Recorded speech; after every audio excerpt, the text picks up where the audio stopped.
Going. Normally, I'm not supposed to say hello until 10 seconds have passed for people who are stuck in the ads, but I just felt like saying hi early. What's up, guys? Man, I got a stuffy nose. I think we got allergies. All right. Ooh, Lost Thunder. That's the current box break. Excelente. Toss that to the side. New poker deck going into the poker box. So we have a poker box here. Okay. So what's nice about this, you can see it's all packed fresh. All right. I think that Giratina right there is the chase.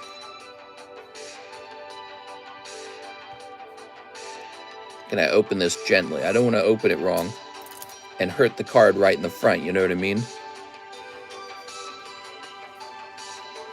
Every back of the poker card has Giratina on it. I mean, honestly, I should just take this whole deck and grade it.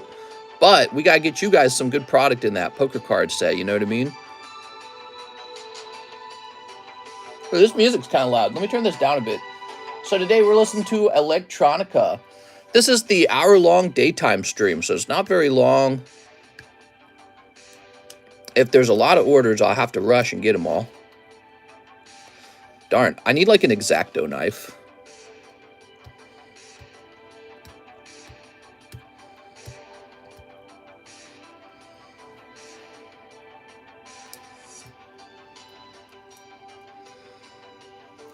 Well, remember, I don't want to hurt the Giratina. He's the best card, and he's right in the front. So I can't be rough with it. I got to be soft. Be nice if this would just tear. What do you think the back card right here is? Do you think I can just cut through that? Here we go. All right, we're going to ruin the card on the back. I don't know what it is. I hope it's not a super good one. It probably is. There we go. Boy, we just got to preserve this Giratina because he is the chase in the deck. I hate doing that. Oh, it was another Giratina, of course. I had a feeling. That's sad. I couldn't open it. No, says Zach. I should have known better. That's going to make me cry. Casey says, no! All right, so now this lovely Giratina is in the poker deck. That's all right. That's the ugly version of Giratina. People don't like him as much. People like the snake version of him. He could go in there anyways. You think? Nah, come on, man. All right, he'll go in the next Pokebro. Oh, you can actually see the line through him there. No, he's a damaged card now.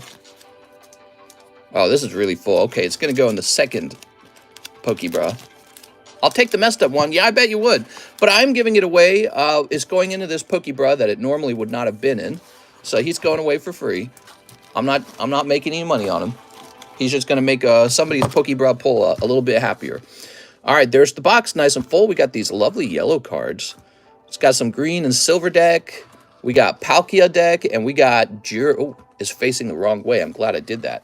Hold on, let me fix that. We got the Giratina deck in here. Very cool.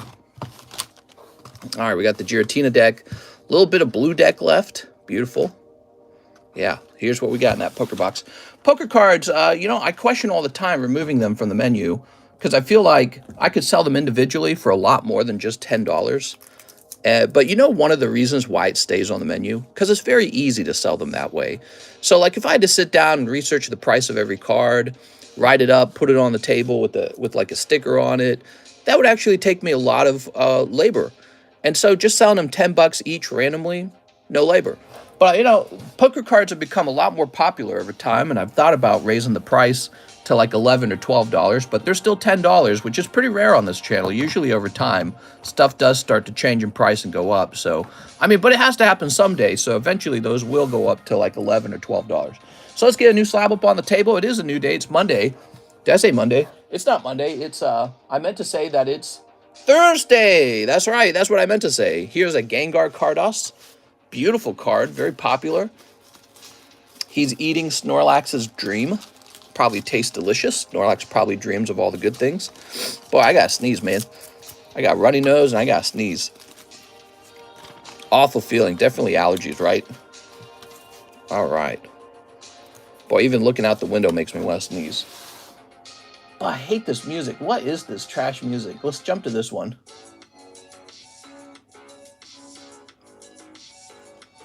This one's just okay.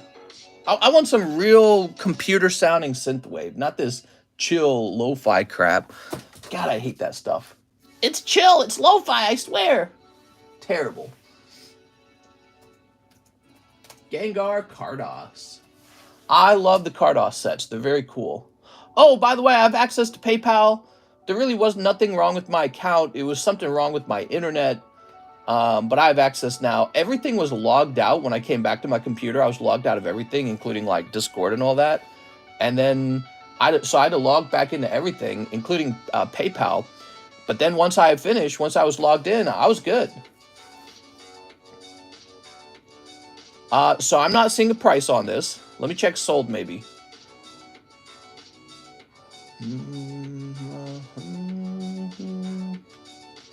So you can't find this card for sale. And I'm going to make an educated guess on the price. All right, for now, this Gengar's $250. I consider him a chase Gengar pull to have in your Gengar collection. He's extremely rare and is a very interesting card that depicts him using Dream Eater. All right. Joseph Campolongo, you gave me 3 bulk grades on accident for free. Payment for those grades. Oh, Joseph. Well, here, I'm going to give you some bonus one, Joseph. Okay, so I knew that I wasn't sure if you paid or not, so I was just going to give them to you for free anyways. I'm going to give you 3 more, okay? Increase your odds of getting a decent grade, because these old cards do not grade well. If you did, you probably were aware of that, but they do not grade well, ever. Like, if you get a 10 on these ever, you hold on to it, because it is, everything goes wrong on these cards. They really do. All right, so here's 3 more. Thank you, Joseph. We'll just say you got the Joseph Campolongo special. I was down with that card until I heard the price. Yeah, he's very nice. That's not a price that I'm really interested in budging on. I'm interested in buying up all those Gengars and holding. He is a kind of Gengar that is under the radar. People aren't aware of him. I'm very aware of all Gengar prices because I shop Gengars like every single day, a couple times a day. So I shop all Gengars, and I'm aware of all their prices. And $250, in my opinion, is very fair. If one pops up for less than $250, I can just open my wallet and make it disappear all day long. He's a very nice card. The physical card itself is rare. So forget about the grade for a moment. Don't look at the grade of 8. The actual physical card, Gengar Cardos from 1997, that is a rare piece of cardboard. This guy. There we go. All right, let's add this to your bag. It's like the, there's like the Misty Pikachu card. Like, why the hell is that $1,000? Because there's just not a lot of them. The cardboard itself is rare. And you don't get that with a lot of Pokemon cards. A lot of people, the market never really knows what to do with its money, okay? If the Pokemon market was good with buying the right cards, certain cards would already be astronomically expensive. The reason there's money to make in the card market is often because people don't really understand how things are changing. Let's see. It's people's misunderstanding of the market that causes them to, pay $1,000 for like an Umbreon that's got 4,000 in the population.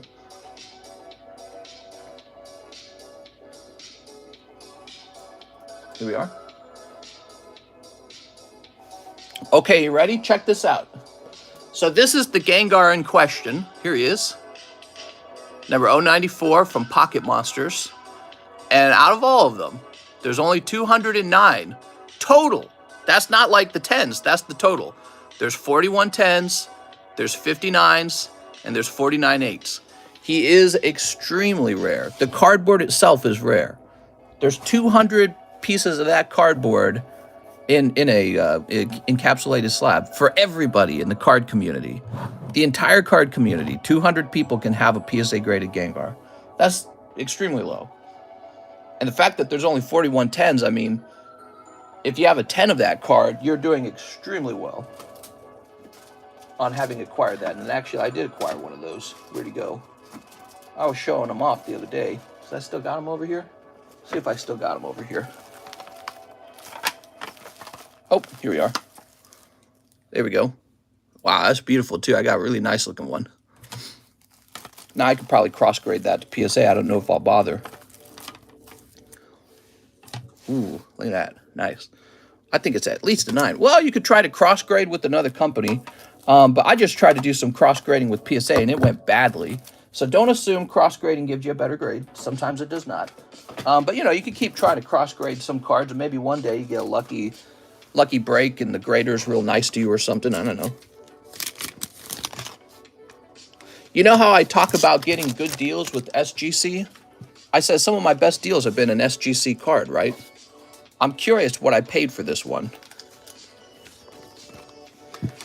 This is worth 2 paper clips and a string. I got them. You know what? We need a giveaway. I'll give them away. Who wants it? You guys donated that card to me. I want to give it back to you guys. I'll send you some KFC. Andres Alonso. You got it, Andres Alonso.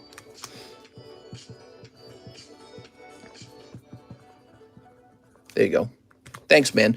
You guys want me to do that more often? Donate more of your Pokemon Holos to me, and I'll grade more of them up with TCCG grading, with CGC grading. We'll give them all away.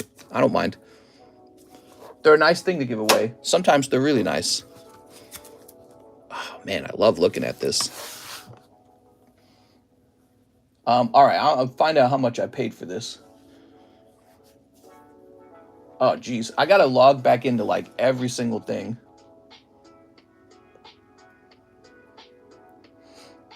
Did the new Dragon Ball come in? Oh, no, it did not. I've not even ordered it.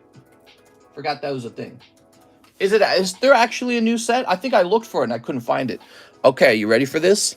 So, because this was listed as SGC, and people think they have to sell their SGC slabs for less, and people don't think to shop SGC. You want to know what I actually paid for this? You're going to be shocked. I paid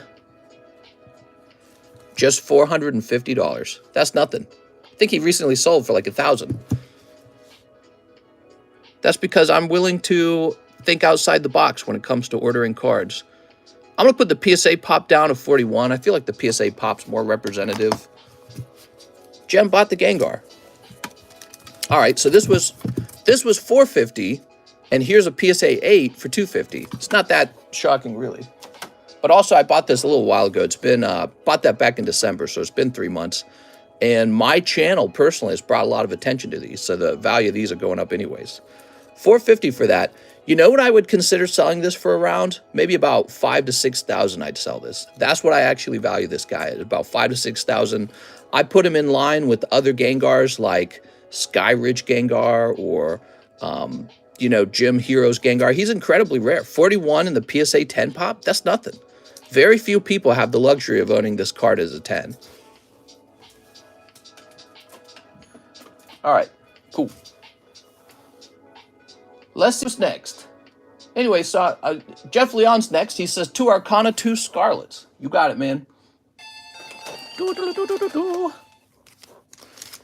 Thanks for the heads up, these nuts. Just caught the Gengar. Mr. Jem bought the Gengar. Oops. 2 Scarlets. All right. Let's see what we got. How's your day going? Do you watch baseball? How's it going, Master Umbreon? I really don't watch pretty much any sports. I listen to a lot of politics. I play some video games. And then I host this stream, which takes the majority of my time every day. The crab! Okay, we got Azure Lane. Hollow Boobies Girl. Hollow Boobies Girl. And Azure Lane. Hollow Boobies Girl. Just bought PSA 10 Reverse Hollow Delta Species Mewtwo. Oh, nice, man. That must have been real expensive. Must have been like $1,000. Mister, I said Arcana.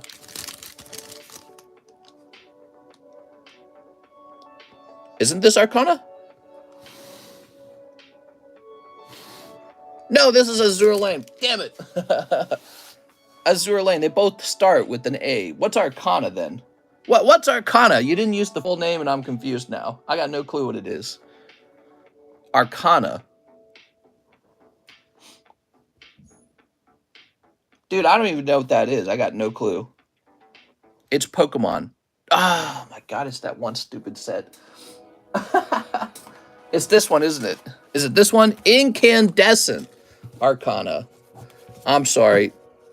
When you guys use short names, you got to understand there's like 100 items on the menu. It does actually start to reach a point where if you got Azure Lane and Arcana, it's possible to mix those up in your mind. Doesn't sound like it's possible for you guys when you're placing the order.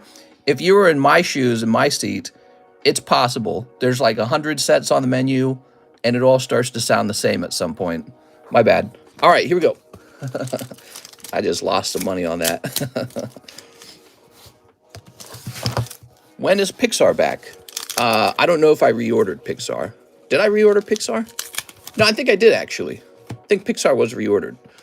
There we go. Yeah, so you guys can help me out. Try to get me the full name. Especially if you think it's a set that I could forget. But let's see. I'll go check and see if there's more Pixar on the way. I don't think there's more Pixar on the way. I think Pixar is off the menu for now. You said you order more Pixar cases. Let me check and see. Maybe I ordered it a certain way. WEISS. Pixar coming soon. Well, it's marked as coming soon, so that tells me maybe I did order it. I don't always know how I acquire my goods. Usually I get them from the secondhand market, and I have to acquire stuff like this from the secondhand market.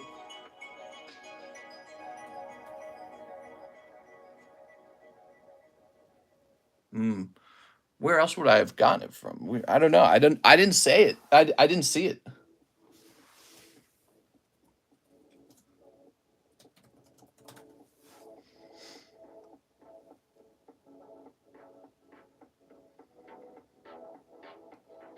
Let me look.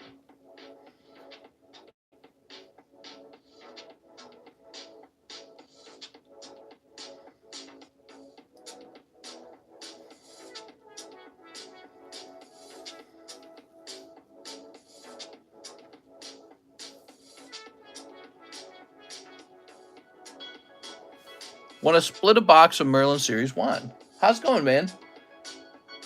Are you asking me if I would accept 50 orders of Merlin 1? I mean, I suppose that's my job. I'd do it.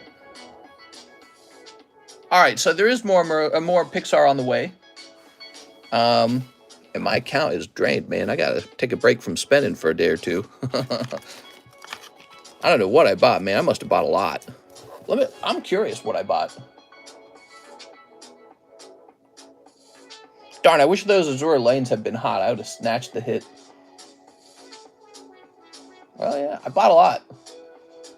I bought some really cool vintage stuff.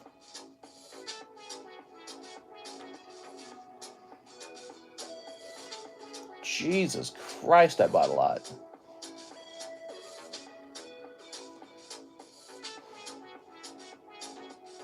Jesus, when does all this arrive? Mailman's gonna hate me. Oh, I bought a special slab for myself. 2,700, 900, 700, 700, 650, 400. I spent a lot. 2,000? I think I spent like $10,000 on personal slabs for myself. That's what happened. All right. I'm an addict. Can you open my Adventure Time packs, please? I fell asleep watching. Jeff Leon. All right, Jeff. Wait, Jeff, you've got your own box now. Remember, I did a Jeff box. You want to open some Adventure Time. What was the name of your baggie? Poke Rehab coming. 2025. Nah, no rehab needed. These Pokemons are going to the moon, I swear. They've been going to the moon. Have you guys noticed the prices are rising? I've noticed. I've taken notice. I've seen it.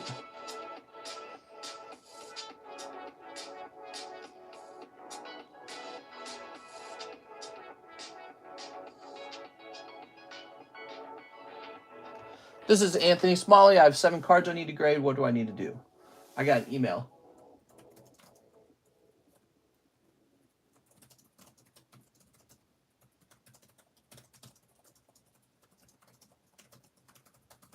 All right, there we go. Whew.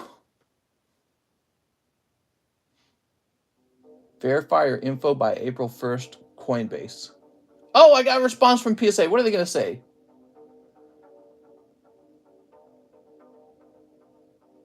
I apologize for your inconvenience. I notified the appropriate supervisors. An update will be provided as soon as possible. All right, cool. So that's my response from PSA. All right, so I was just checking that. All right, did the one guy share his name real fast? Jacob Bloomfield. So Jacob, let's take a quick look in your bag. Here we are. So I'll open 1 or 2 of these for you for now, Jacob, and you tell me if you want to open more. Look at the booster pack. It's a beautiful booster pack. There's a reason these are so cheap, okay? So what you're going to see on the inside is that the cards on the inside have nothing to do with the main characters from Adventure Time, and that's why these are getting clearanced, because I'm getting rid of them. Archer Dan, Silo of Justice, Black Paladin. You got these guys here. So what you're seeing is that these are the characters from the game Card Wars, and only the characters from Card Wars. There's no Jake, there's no Finn, there's no, here's Pentacutie, Pickler, Ghost Ninja. If you played the Card Wars app, and I did, I played it for a long time, actually. I really enjoyed it. You'll recognize many of these characters. They're fun. But for hardcore fans of the Adventure Time series, none of this makes sense. Like, you've never seen any of this stuff. This is all just kind of weird characters. Archer Dan, I guess, he was in that one episode. But that's why we leave them sealed. And what I would recommend, instead of opening them all, keep a booster pack sealed and see if it goes up in price over time. You can grade booster packs with PSA, so you could have this as a graded booster pack, and then it would probably sell for quite a lot more at that point. But I don't know if I would open them all up. Here you go. Mister, I sent a super chat. Oh, hold on. What do you say? I sent you something neat in your DMs. Says Zachary Attack. What's your name? Oh, here he is. He sent me, he's getting me the secret card. It's a Gengar bicycle playing card. I'm surprised they grade this, but they didn't want to grade the poker cards, to be honest, because this is way more obscure. Mini PC Gengar, you guys want to see it? I appreciate you keeping it secret. There it is. Pop 1. I'm not going to bid on that. It's too obscure. I think one of the important aspects of collecting is you need items to be, like, known. And to me, that is too obscure. It doesn't even look that good. It looks worse than the poker cards. I mean, let's take a look at it real fast. Have you seen a poker card Gengar? It looks way cooler. Thanks, mister. Just bought it. Nah, I won't be interested in that. I like the poker cards because they're more of a continuous set. You know what I mean? All right, let's see. We're already 23 minutes in. Andy Dirksen, finished paying my SLAB-AWAY plus shipping my slabs only. I have 3. Andy Dirksen. Herpty terpty teedly. I think Cardhouse is the perfect blend of rare, obscure, but also awesome looking. Well, I don't think they're too obscure. I think they were well known in Japan because they were a vending machine item, and there was quite a few different vending machine items. So they would have just been part of a series of sets that were coming out only in Japan, but they were in the vending machines. And so they're well known over there, which is, I think that's valuable because you might have a Japanese buyer. Okay, so what was it? A SLAB-AWAY for Mr. Dirksen. We in the right? Here we are. I've got like 3 Discord servers. It's really annoying. I wish I could like merge them all. Andy Dirksen. Thick Wick. You got it, Andy. Let me go grab it.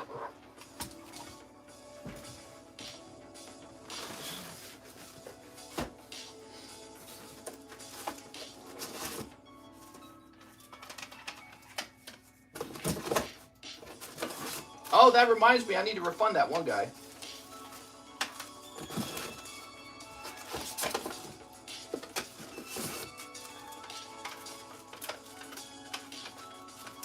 Here we are, Andy Dirksen.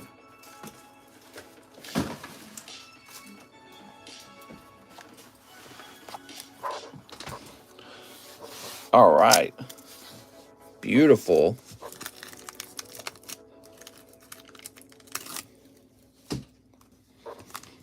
Oops. There we go.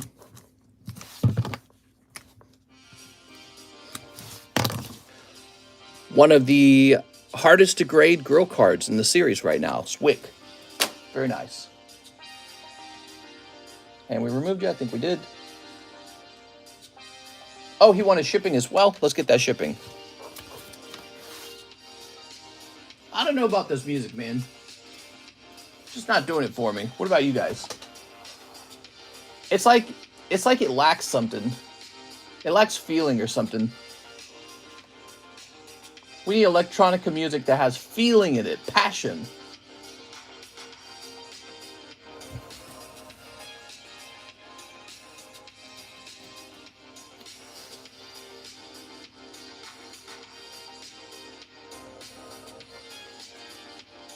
All right, here we are.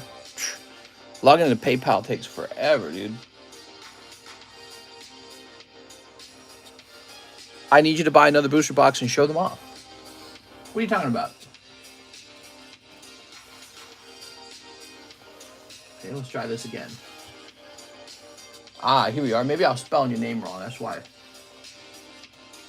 Nope. Okay, so I think I've never shipped Andy before. Oh, you're from Canada. Oh, Canada. Well, Andy, if it's 3 slabs, that's $20 shipping. And let's go check the international Andy Dirksen shipping. I might have shipped you before, huh? Yeah, we have shipped you before. Oh, no, but I don't have your phone number. But I might be able to find it if I go searching in PayPal. So give me a minute.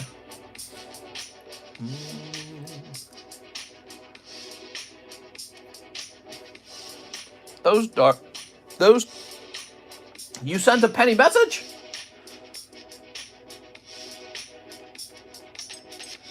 Let's see if I can find it. Oh, there it is. Click on this real fast. Thank you, Andy.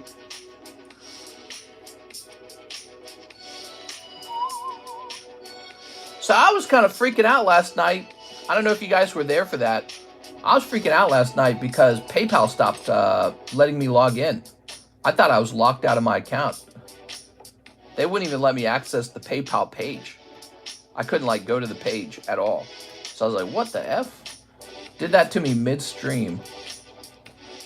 And I was like, I was kind of freaking out on the other side. I was like, man, I want to end this stream. Here you are. I want to end this stream and focus on that. I couldn't buy anything either. All I had to do was wait and it sorted itself out. So that was it. And parent. Yeah, all I had to do was wait. Everything was okay. Something wrong with my IP address, I guess, and that caused PayPal to lock it up. Block access to it. I knew Mr. was bugging out. I was kind of freaking out. I was like, what if I got hacked? Or what if somebody's hacking me right now? Yeah, I was thinking about it a lot. It's like, what the fuck? Andy Dirksen.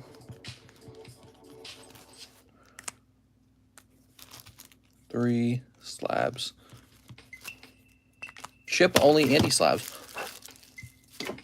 Okay, there we go. Dude, what is this music, man? Give me some good music. Oh my God.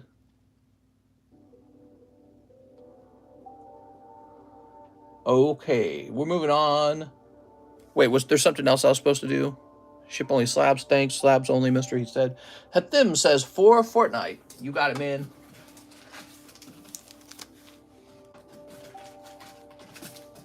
If you shop for Rocket Returns a lot, I'm sure you notice how many false 10s there are out there. What do you mean by false 10s? You mean like cards that graded 10, but they got like a white dot on them?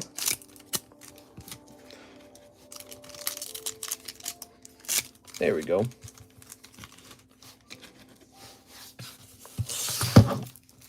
Let's see what we got. Buy the grade, not the card.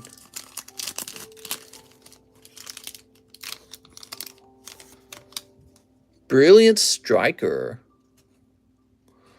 She's brilliant. Yeah, like a combo of that and off-centering. You know, one of the things you learn over time is that PSA grades different sets differently.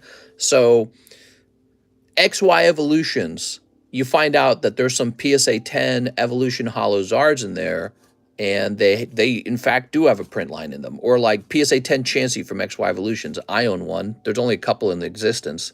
It's got a print line. So PSA has different standards for different sets. That's a rare outfit called Sash Sergeant. Okay.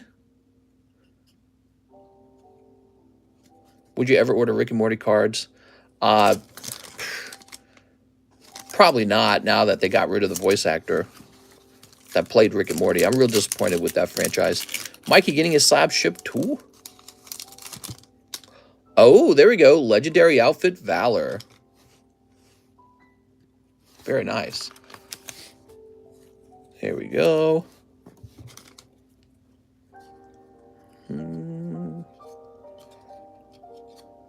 All right. Interesting. I did not know that. I wonder if there's a way to find out the specific standards for each set. Yeah, so this is a concept about card grading. It's an abstract or philosophical idea. Should card grading mean perfect cards, never a print line, never a white dot, perfect? Well, at first you think that's the way it should be. But if you ever actually did a lot of grading, one of the things you discover is certain sets have a manufacturing error that's so consistent, every single card has it. Not a single card escapes that manufacturing problem. And so all of a sudden, the concept of a 10 shifts away from that error into which of these cards with an error is the best among its own group. So that's called relative grading. I think PSA lowers the standards when it comes to low pop vintage cards. I think that's one of the things they do. They go, there's only a few of these, and so we're just going to pick out one and give it a 10. And we're going to pick out the one that's nicest. This is called Fortune? Fortnite Fortune. Damn. I never played Fortnite. I played one match of Fortnite a long time ago. Jack Spammer. Before it was like super big. You know what I think? Poop, poop, pee, pee. Yeah, so you see cards that have a white dot on them. Honestly, it doesn't matter to me anymore. I always made fun of people that would say, buy the grade, not the card. Because for a while, I was really anal about, I had a stick up my bum about cards actually being like perfect. Oh, this better be a perfect 10. You know, it's, oh, there's a white dot on it. That's not a 10, right? That was me. Nowadays, I don't care. And part of the reason why I don't care is because I've never had trouble. In 3.5 years, I've never had trouble selling a 10.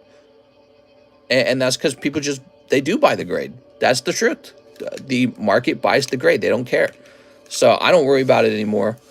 There's some, there's some weak 10s that are bigger offenders than others. But yeah, the market doesn't care. They're like, it's a 10, I'll buy it. That's the truth. So maybe it's that confidence knowing that somebody will buy it makes me feel like it doesn't matter. Here we are. As long as it's got that little 10 on it, somebody will buy it. And there are 10s out there that have print lines in them. There are 10s out there that have white dots. So that is their standard of a 10, and maybe my understanding of a 10 has shifted slightly. How's the stream been? Play Tetris. No, we're playing the Creeper music.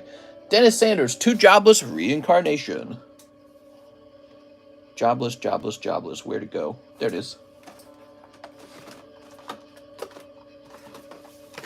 I'm going to send off a bunch of these South Park cards soon to grade.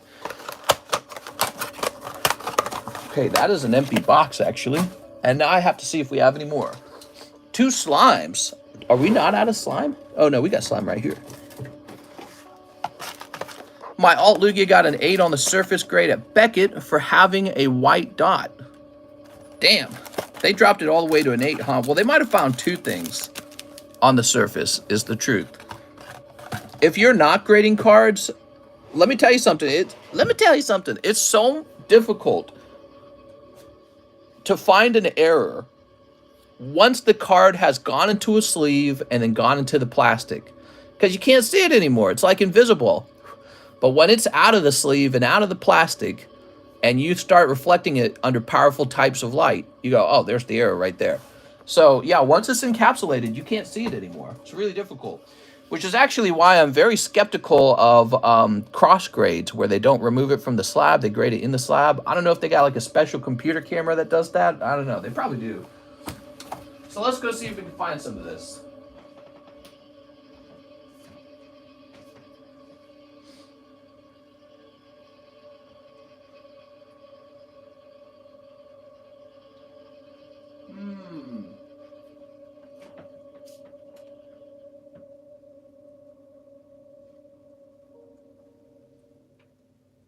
Okay, I believe that was the last pack of that. So we are sold out of Jobless Reincarnation.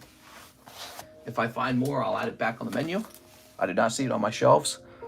I'm glad to be done with it. I'm trying to remove WEISS from the menu. Not all of it, but some of it. We got too much WEISS, and it doesn't sell. It just sits there. All right. Am I getting any action flips?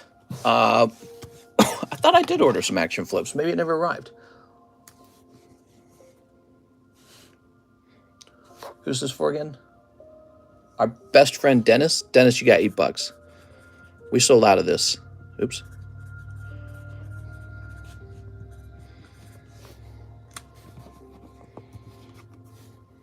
There we go. All right, let's see what's in here. Show my cards, Miss Star. Let's snip this.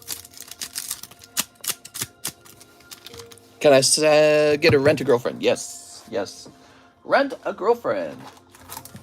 We got plenty of this. Rumor has it, Mr. is the #3 MetaZoo Kickstarter backer. Oh, that's right. I'm big on MetaZoo. WEISS is interesting. Sometimes a WEISS set moves real fast, and I like it when that happens. If you get a WEISS set and it sells like 1 pack every couple days from that set, you end up feeling like tortured by it. Like, oh my God, it just sits there. So like the Pixar cards are doing pretty well. Star Wars has been good. Sneaker Bunko is one of the best-selling sets. Sneaker Bunko's done well for a long time. And Azur Lane's not doing bad. So booby cards and extremely well-known IPs like Star Wars are doing well. All right, Dennis. It's partially the price. Mr. I try. Well, the price on these is the price I do on all my cards. So just so you guys know, all the cards on the menu are priced the same way. It's a calculation of the cost, and then there's a margin that's added to it that makes it so that I get paid. And it's no different for WEISS than it is for Pokemon, than it is for sports, than it is for Yu-Gi-Oh, which does very badly, than it is for Dragon Ball, which does very well. But compared to the other sets, WEISS just is, it's okay. Some sets do really well, like Pixar and Star Wars, but some just sit there and sit there and sit there. All right, Dennis, thank you. Mr. Dennis.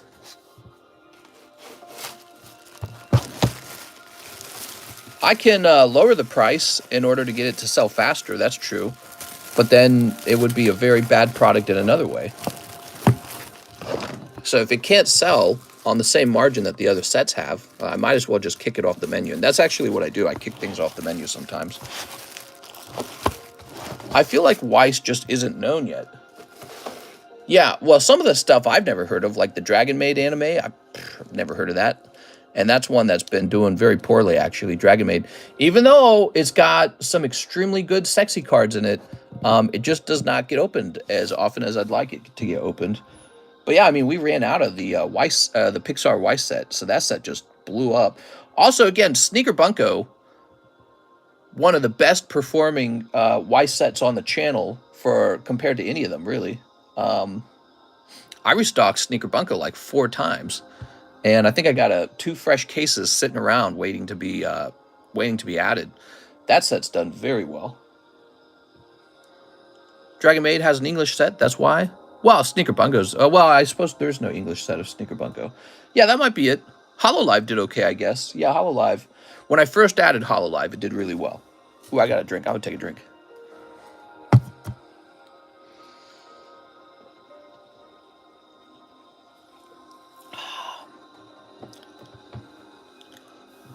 Excuse me. Dennis says, can you check my bag, see if we can donate some of the Pokemon Hollows, keep all the good ones, or Bube cards? Give me a minute. Dennis wants to donate some Hollows, but he wants to keep the good ones. I don't really know what that means, Dennis, but we can look through your bag for you if you'd like. So you got some Hollows. You got quite a few Hollows. I don't consider those energy cards good ones. Mr. Dennis. How's it going, Dennis? Dennis the Menace? Oh, it looks like we need to update your bag. We should have done that. Yeah, like, here's a sexy card. I think this is from... Oh, this is the Bunny Girl set. Never mind. We don't have that one anymore. That one was from Wrong to Pick Up Girls in a Dungeon. So anytime a set's real sexy, it seems to do okay.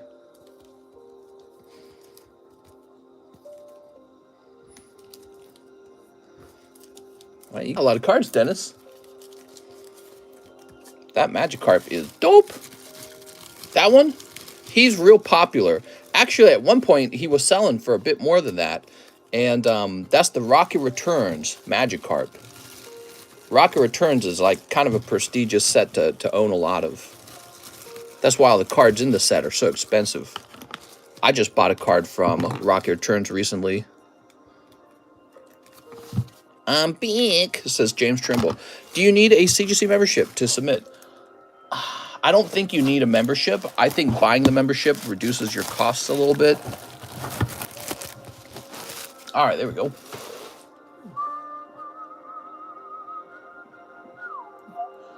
Kip F, 1 Star Wars Chrome Pack. I just did an expensive restock on the Star Wars Chrome Pack. This has been a top performer on the channel recently. It's slowing down, though, I think. It's unusually expensive, but the cards you get out of it are, like, premium. So I think people see that value. And then the chance for, like, a 1-of-1 Vader card, I think that keeps people hunting.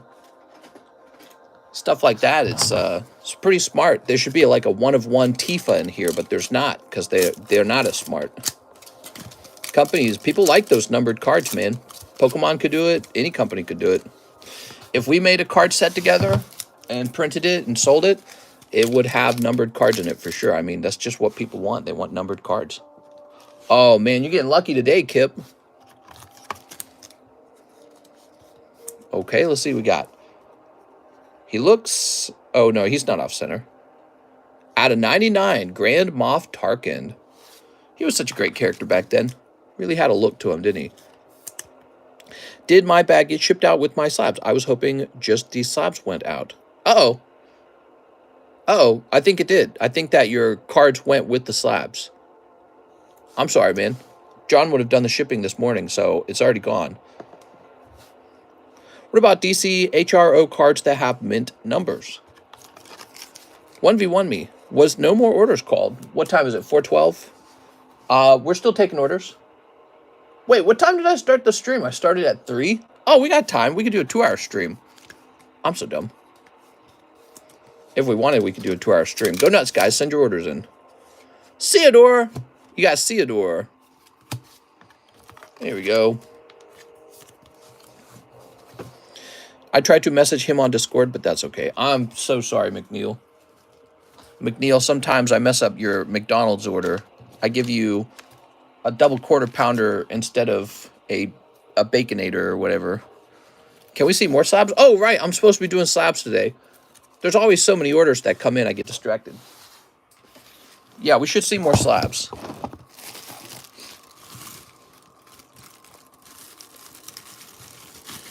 There we go.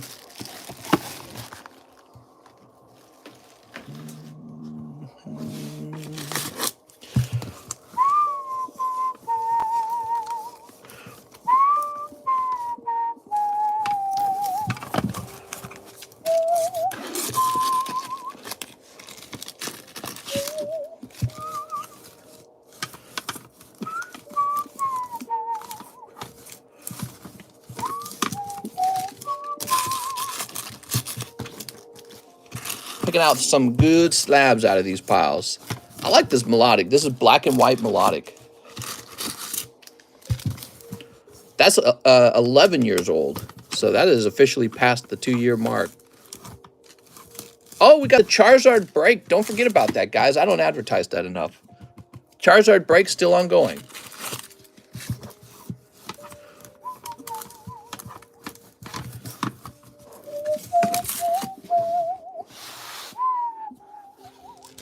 Praying my tag Charizard comes back 10. Who wants to 1v1 me? All right, so we got that.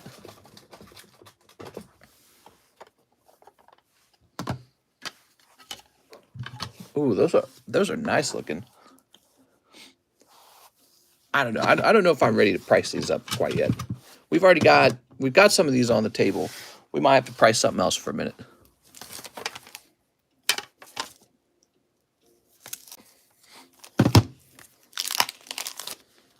Here's a rainbow Cubone.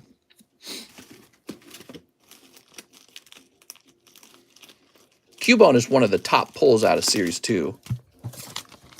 It goes like Cubone, Gengar, and Slowbro. Those are the 3 pulls. Cubone's neat. He's like Dry Bones from Mario. He's like this side character almost that people really love. He gets kind of like a cult following. That's how I view Cubone. He's not Pikachu. He's not any of the starters, but he's like one of those, you know, he's like a starter and he's niche. You know what I mean? So he's got a little cult following. All right, there's Cubone. My KD is good and high. Oh, wow, these should be cross-graded.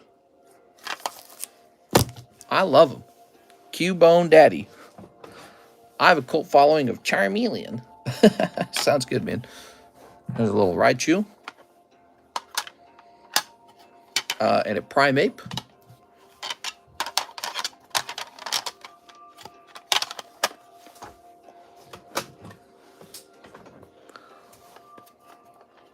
And I like this guy, too. We got a little Jolteon. I got a little Pokemon, Batman. You want to see? All right, let's get some prices on these. I kind of low punny. There's no laws against the Pokemon, Batman.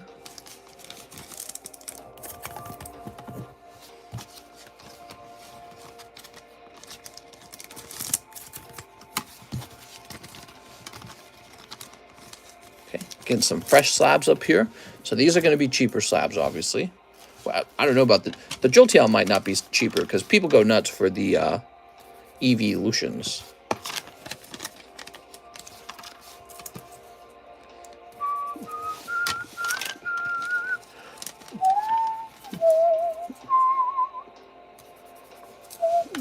What is CGC's centering guidelines? I'll tell you what their guidelines are. Is it off a fraction of a fraction of a fraction of a measurement? Oh, well, then it's a 9.5. Boom. That's their centering. They're extremely, extremely strict.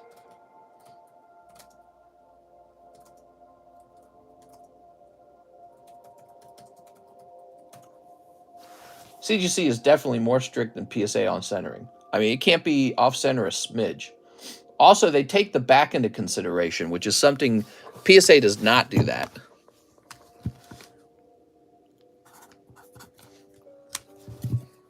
Okay, that's 24.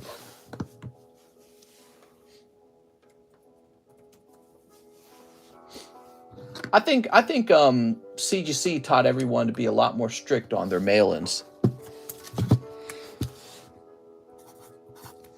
Raichu's going to be a lovely $30.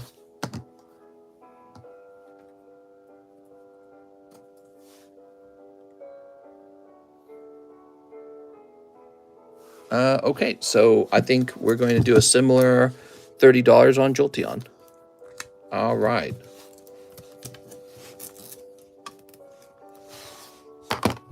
I know you said you don't want to, but having every card of a particular Pokemon is so neat. My daughter's squalling in protest of me watching the stream on the TV. What? She doesn't like to watch Pokemon? Daddy, turn it off. It's so stupid. Here's Tyler Limone. Charizard Slab Break. You're in, Tyler. The Charizard Slab Break creeps on. There's so many great choices on what to do with your money on this channel that it's hard to pick one thing, you know? There we go. Mark Duez for my Slabs-AWAY Dark Mag Cargo. Okay, Mark, give me a second. Boy, I'd love to receive these Slabs-AWAY payments through ZELLE and avoid that 3% PayPal fee. It's a lot of money to save. This would be 130. Thank you. Brooks Belanger, 1 NBA. 1 NBA. That would be basketball. These have been real popular. We're almost done with the case of them. I had 2 cases of them prepared. Bulk grade something, Notazard Code Card or Imakuni Pikachu. Oh, drat. Those were the 2 I was going to choose. I'm going to start sending ZELLE. Screw those PayPal fees. Yeah, I love it. Mr. should own every first edition 10 of Rocket Magneton. I have 2 of them. Is there one listed? Let's see if there's one listed. People really want that card just because they want to finish their PSA 10 Rocket collection, and they can't without the Magneton. When I was a kid, the Magneton was my favorite card. Oh, there is one listed for 6,500. Jesus. Who's selling it? Habby Shobbies. I'm going to go buy it. I'm going to go snatch it. Then I'll have 3 of them. Wouldn't that be a funny card to own a lot of? Because it's not like people especially love Magneton, but it's like anyone wanting to complete that set. Now they're like, oh my God, I got to pay so much to complete the Rocket set. Julius Randle. Oh, Julius. Unfortunately, I can't afford to be buying a Magneton right now. There's a lot of card sets coming up. I got to have some cash to supply my stock over here. But let's say I had $6,500 laying around. I still wouldn't buy it. I should be paying off my home, right? Brooks says grade something, but not that damn code card. Oh, Brooks. Brooks, I'm picking the code card out. Magneton's one of my favorite Pokemon. When I was younger, Magneton was one of my favorite Pokemon. Actually, Magnemite was one of the reasons why I liked him so much, because Magnemite's adorable. All right, you just tell me to grade something, huh? Wow, this guy's cute. Aegislash. All right, Aegislash it is.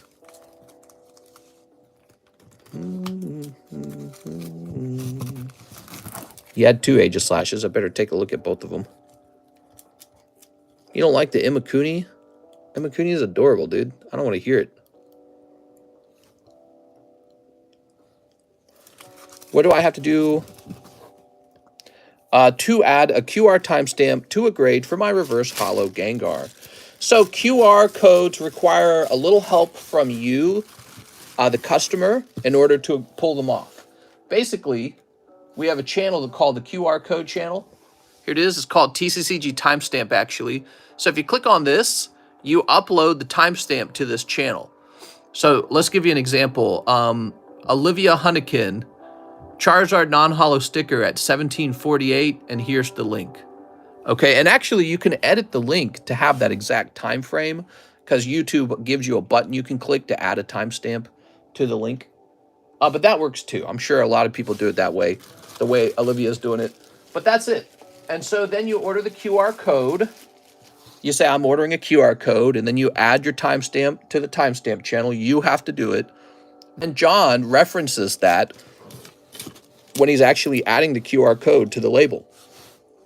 That's something we do that's unique. I don't know if anyone else ever thought of it, but it's very unique to our channel. Basically, if you have a really spectacular pull, you can add the timestamp from the live stream to it and then see it get pulled every time. When was the last time we showed that off? We got where'd that damn Kabutops go? The Kabutops card has that somewhere. I don't know where he's at.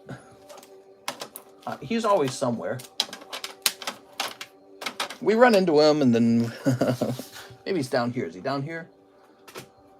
He's somewhere. He's never here when I need him. All right.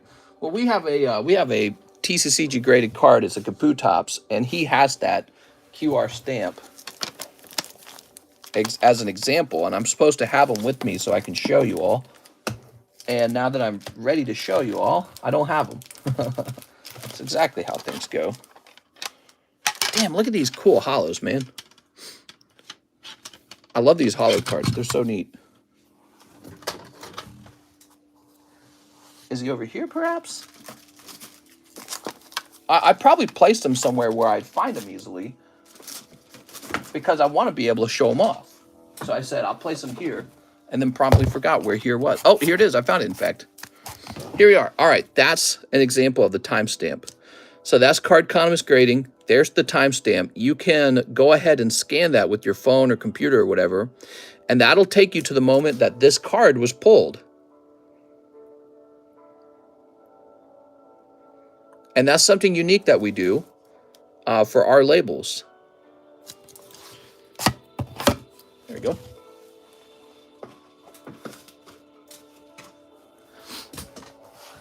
All right, so I love explaining that. Let me go ahead and grab this Brooks Bellinger. That's called an add-on to the grade. So you could grade a card for 13 bucks, and then for $5, add the QR code. Mr. I ordered 1 pack of Lost Abyss. Forgot to put my name. It's going to be under Linda Vincel. Very small bag. Brooks Bellinger. After me, pulled the $200 VMAX Climax Marty card. Can I send you an extra $18 along with my $12 order to get the Jolteon?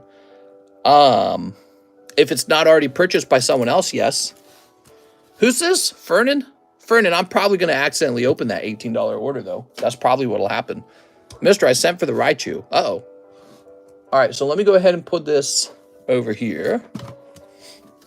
I'm getting rich on Raichu. How much money do you think I made? 10 bucks? Woo! Getting rich. Magnus says 1 Pokebra. All right, you got it, Magnus. Oh, that's a fat one. Why is it so fat? Okay, you got this Emolga. Oh, okay, so you got this. So this fat pack, these fat packs have multiple cards in them. I don't always know what they are, though. Oh, I see. You got some hollows and you got Urshifu. How about this guy? Okay, you got some hollows and you got Ray with his gummies. Oh, okay, so this is a little bit of a cold pack then. So you got a bunch of hollows and you got some VMAXs. There's got to be some cold packs every now and then. This would be one of them. It's not a terrible cold pack. Think of it like pulling some... Think of it like opening some regular Pokemon card packs and they were a little cold. All right. That's for Magnus Marshall. Sorry, Magnus. Magnus Marshall should only get the hits.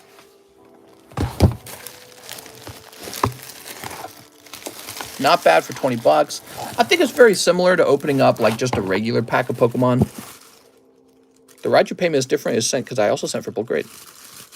Here we are. People over here are going to confuse me with their orders, man.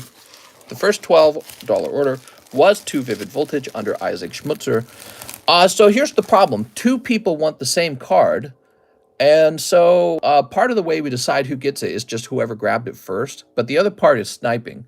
And so if neither of you sniped, then it's supposed to go whoever ordered it first.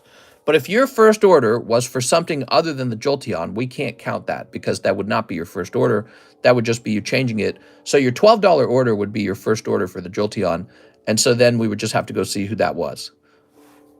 Jen wants to write you. Oh! I'm crazy. Don't listen to me. Fight! Don't listen to me. Here's Joseph. I have a box with 2 bags. I have some hollows and tops non-hollow cards. You can look through my bag for cards you want to grade for stream. It sounds good, Joseph. I hate stealing legit cards, though. That's the thing. So I like to grade holographic cards. There's something good feeling about taking a holographic card and turning it into a 10. And I think that they make for really good giveaways. He's saying, grade anything. Like, here's a True Power Awaken. The thing is, I'm terrible with the Dragon Ball. There's a Fantina. Yeah, I don't want to really take any of this from you. It's too nice. I couldn't do it. I'll stick to holographic Pokemon cards. I never feel guilty accepting some holographic cards. There's like a million of those Pokemon cards. The holographic Pokemon cards are so overprinted. Now you'll be getting 3 per booster pack from Pokemon. So I like to grade those and give those away. Only love, no fight. If you do a donation, make it real specific, maybe, so that I don't have to choose. All right, here's Andrew Poe, current Slab-AWAY, Dark Golbat. You got it, Andrew Poe.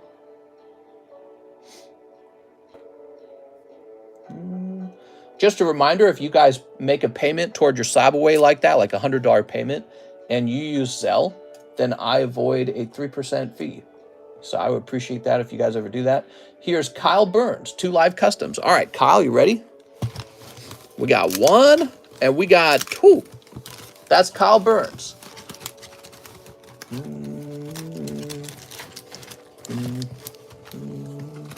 What'd you get? Farewell, maybe? Number 39. Don't know what that stands for there. Fair.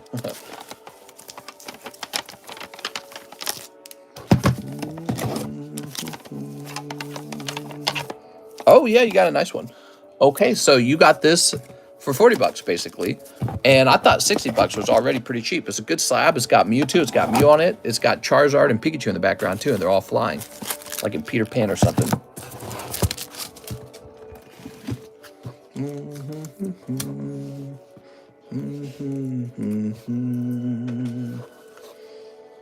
Okay, Kyle Burns.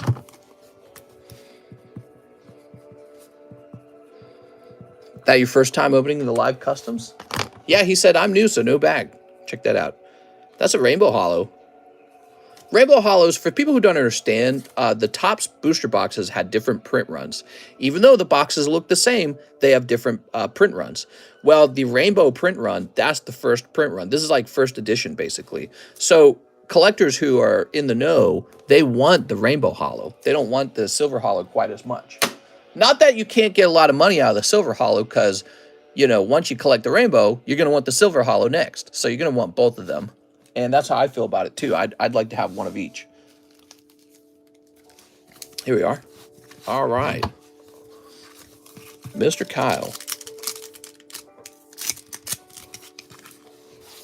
Anyone know why Topps and Pokemon had a fallout? Well, it doesn't really make sense. Oh, look at this.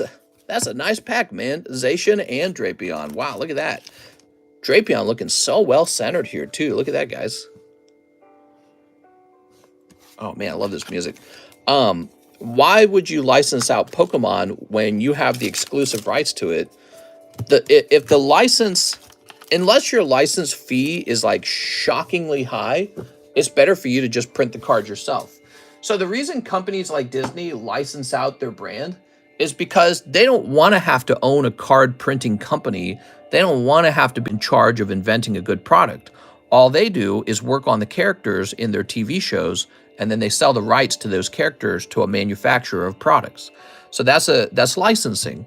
And what Pokemon's done is a little different. Pokemon said, wait, we want to be in charge of actually printing these cards. We want to be experts in card printing. And I think that's what they've done. They've become experts in card printing. So they have no need to sell the license of their character because they can just print it themselves. So in other words, Topps would just become their competitor to sell their own product. So that's why you'll never see them license it out again unless they were to license it at a profit margin so high that they will make more money letting Topps print it than if they printed it themselves. That's the only time you'll see it. And that's unlikely because Topps will say, you know what, we're okay. We don't need Pokemon to make money, and your fee is too high. So Pokemon could license it again, but the fee would have to be insanely high for it to make sense. Mister, can you create your own TCG? I've thought a lot about it. I very much would like to. My hands are full. I work this stream all the time, and I don't have time to make a card set. This stream does pretty well, and if I was no longer in charge of daily hosting, I could sit around inventing a card set, sure. Okay, Sergio L12, 5 Japanese battle region. Let's just battle. I had a dream I was doing some complicated math. 1, 2, 3, 4, 5. Have you ever done complicated math? If you ever did complicated math, you would notice it's not that fun. Not something to dream about. It's like, oh my God, this is stupid and boring. When math really gets complicated, you stop using formulas like words, and you start using, you stop using formulas like numbers. You start using words instead. You start having to write proofs. That's when it gets really stupid and really boring. It gets really stupid because it's like physics, because this occurs in physics too. So you reach a point where you're done with all the basics, you're done with all the known information, and now your job is to just come up with ideas. Here's an idea in physics. Maybe this is true. And then you have to write a bunch of, you have to explain stuff.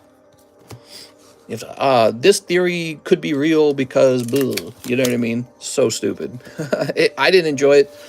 I don't do math for a living anymore. Ever. The only computer science job I had was a database job. It was extremely easy. It was basically just data entry. What? Did I hear a sound effect? Oh, maybe that was in the song. I don't know. Math hurts. Yeah, math gets worse and worse as you keep going. Some people really enjoy it though, and I call them weirdos. No, I mean, anyone who was really, really, really good at math, there were kids that were in school for the math degree, and they took the classes that were higher than mine. And you looked at them, and they were just weird, dude. They were definitely autistic. There's no way they weren't autistic. They were definitely all autistic. One of them was in the chess club, and I got to talking to him one time. He was just real weird, man. He couldn't handle talking to me. He was just this really scrawny, short kid with a lot of acne, even though he was in college, and he just talked funny. He couldn't make eye contact. You could tell he was super antisocial, and he was just super duper duper smart. Really, really, really smart, but so sensitive. And one of the more outgoing math degree guys was so similar. Just this pasty color skin, he's never been outside once. He's so scrawny, you look like you could pick him up and throw him.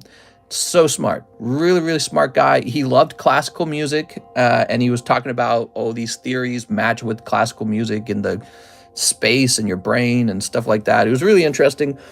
The first kid I mentioned, he had this concept of cloning human brains and stuff like that. He was talking about, would it really be you in the end? So that was the first time I was introduced to that idea. We were talking about stuff like that. So 10% of your chat is feeling bad now. No, that's not true.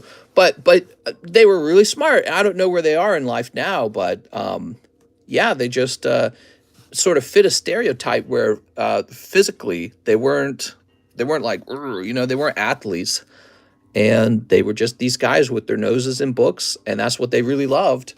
And you need humans like that to go invent everything, honestly, because, they push the human race further. So what does that tell you about the human race? It's very interesting. Maybe they're the better human. I don't know.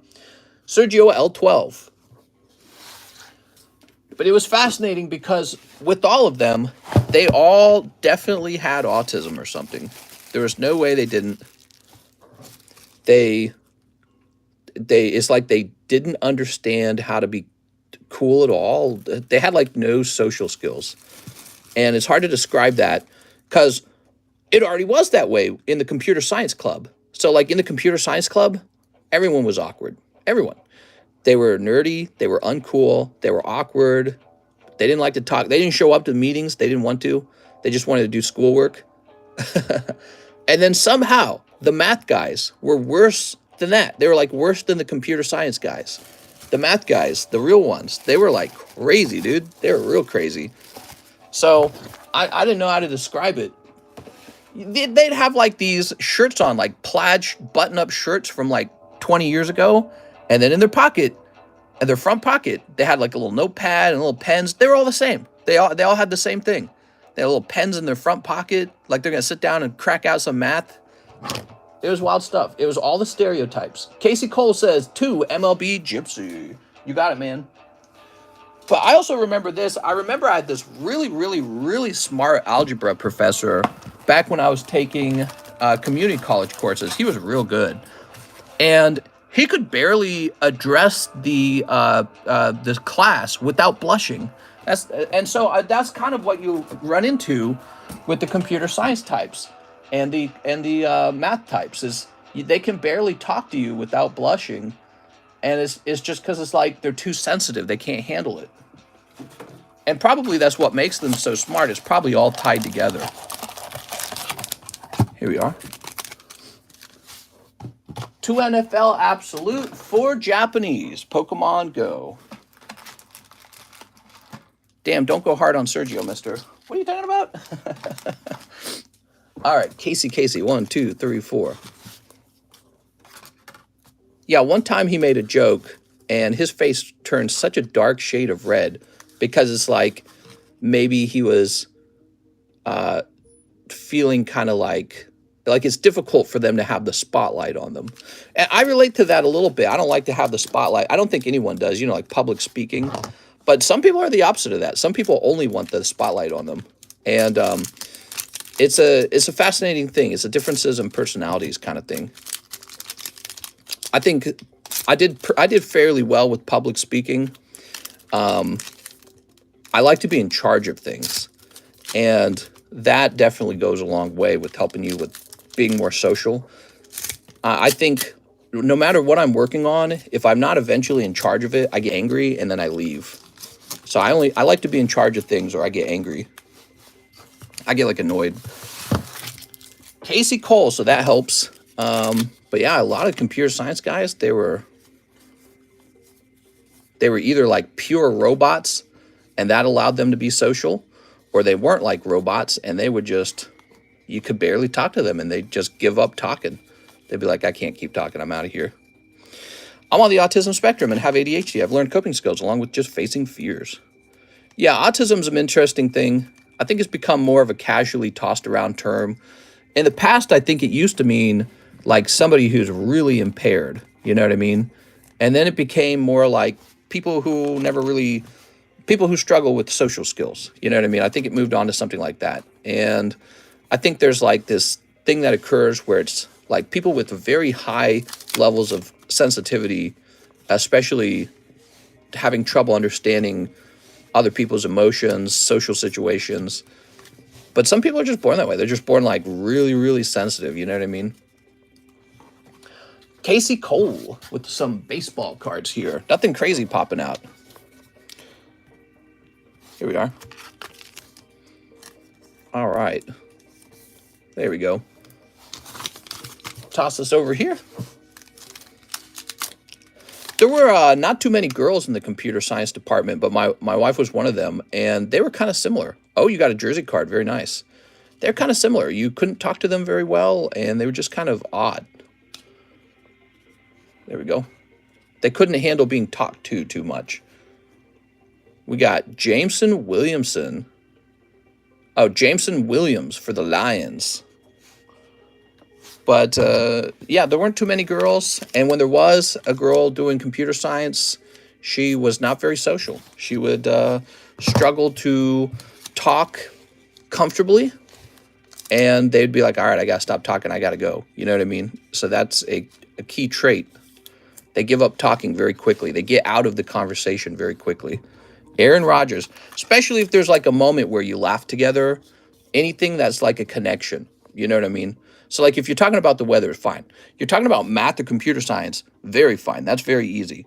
The moment you have like a emotional connection, they're like, I'm out. You know what I mean? And that's true for all computer science people that I ran into. Freaking the sheets, probably. Yeah, probably. Because the sheets have different rules. All right, what we got here? Freaky as hell. Quiet as a mouse. Roars like a bear in the sheets. Joe Burrow and Mason Crosby. Did I miss my order? I don't think so. There's 20 people in the line. Oh my God. Holy. Why is it so busy? All right, guys. I'm sorry about it. I guess there's a lot of demand at the moment. There's only 120 people watching. You guys must be 120 people ready to open up cards. That's what's going on. Usually 20 orders. That's like a 200 viewer audience.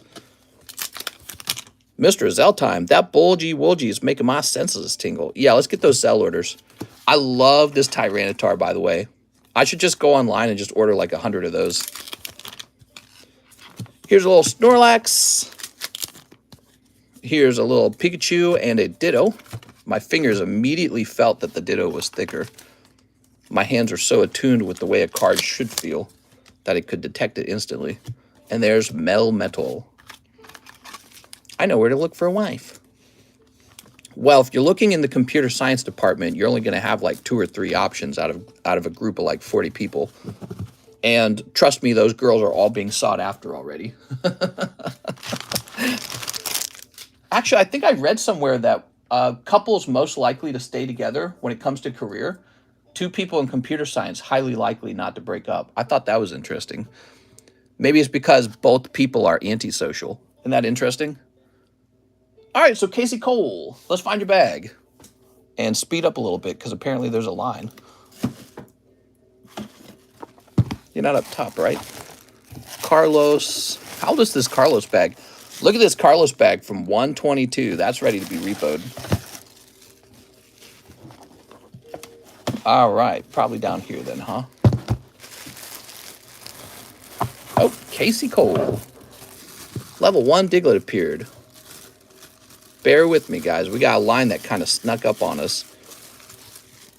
Paycheck 2 nutty, mister. They both make 100K. That's accurate. Excuse me. That is accurate. It is almost time for Zelle. Kevin Maldonado, 10 Silver Tempest.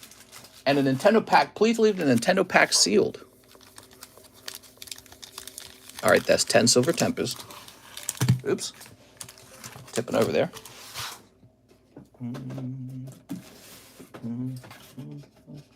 I'll get you a Mario to be nice. There you go. We'll open the Princess Peaches.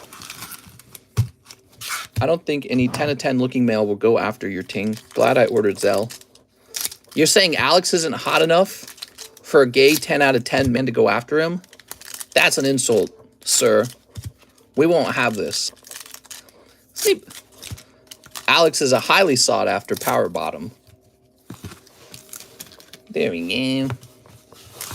That Diglett has some girth. What? Okay, Kevin Maldonado. Sarita! Hi! Yeah, this was not the computer science girls either. They had no fashion. What's your favorite restaurant to eat out at? Joe Mama's? That's the name of the restaurant. Joe Mama's. Okay, there's Durant. Here's Spinner Rack. Somebody should make a restaurant based off of that eating out joke. Golden Corral. We have a Golden Corral out here, and it's a 30-minute drive, and we still make the drive to go to that Golden Corral. Back in St. Charles, we never went to Golden Corral because Golden Corral was, to be honest, kind of in the bad part of town, and you would go in there, and it was extremely dirty. There was always a terrible waiting time to get a seat, and then there'd be super annoying children, and they would just run around screaming and grabbing food off your actual plate. That actually happened to me, and I said, I'm never coming back here. So that Golden Corral was so busy that I just stopped going altogether. Out here in Lake of the Ozarks, the population is way smaller. There's not that many people, and it turns out I really like Golden Corral. Golden Corral is trash food, man. No, I go there. I'm enjoying it. I'm enjoying it a lot. They got broccoli. They got boiled broccoli, boiled cauliflower. They got some nice carrots. They got green beans. Then they got decent fried fish. They got, if you go for the dinner time, they got popcorn shrimp, and they're pretty decent.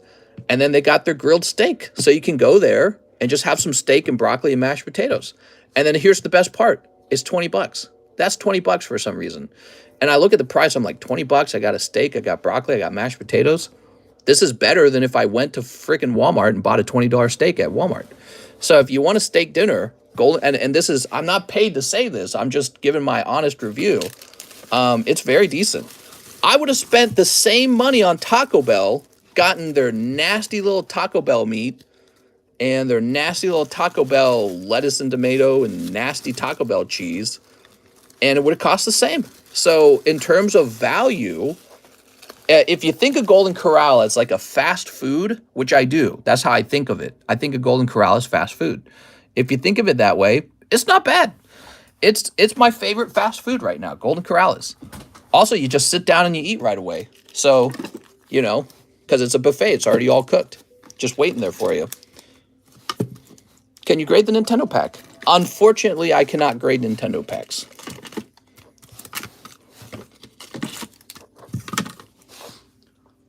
Okay, we are ready for the Zelle orders now.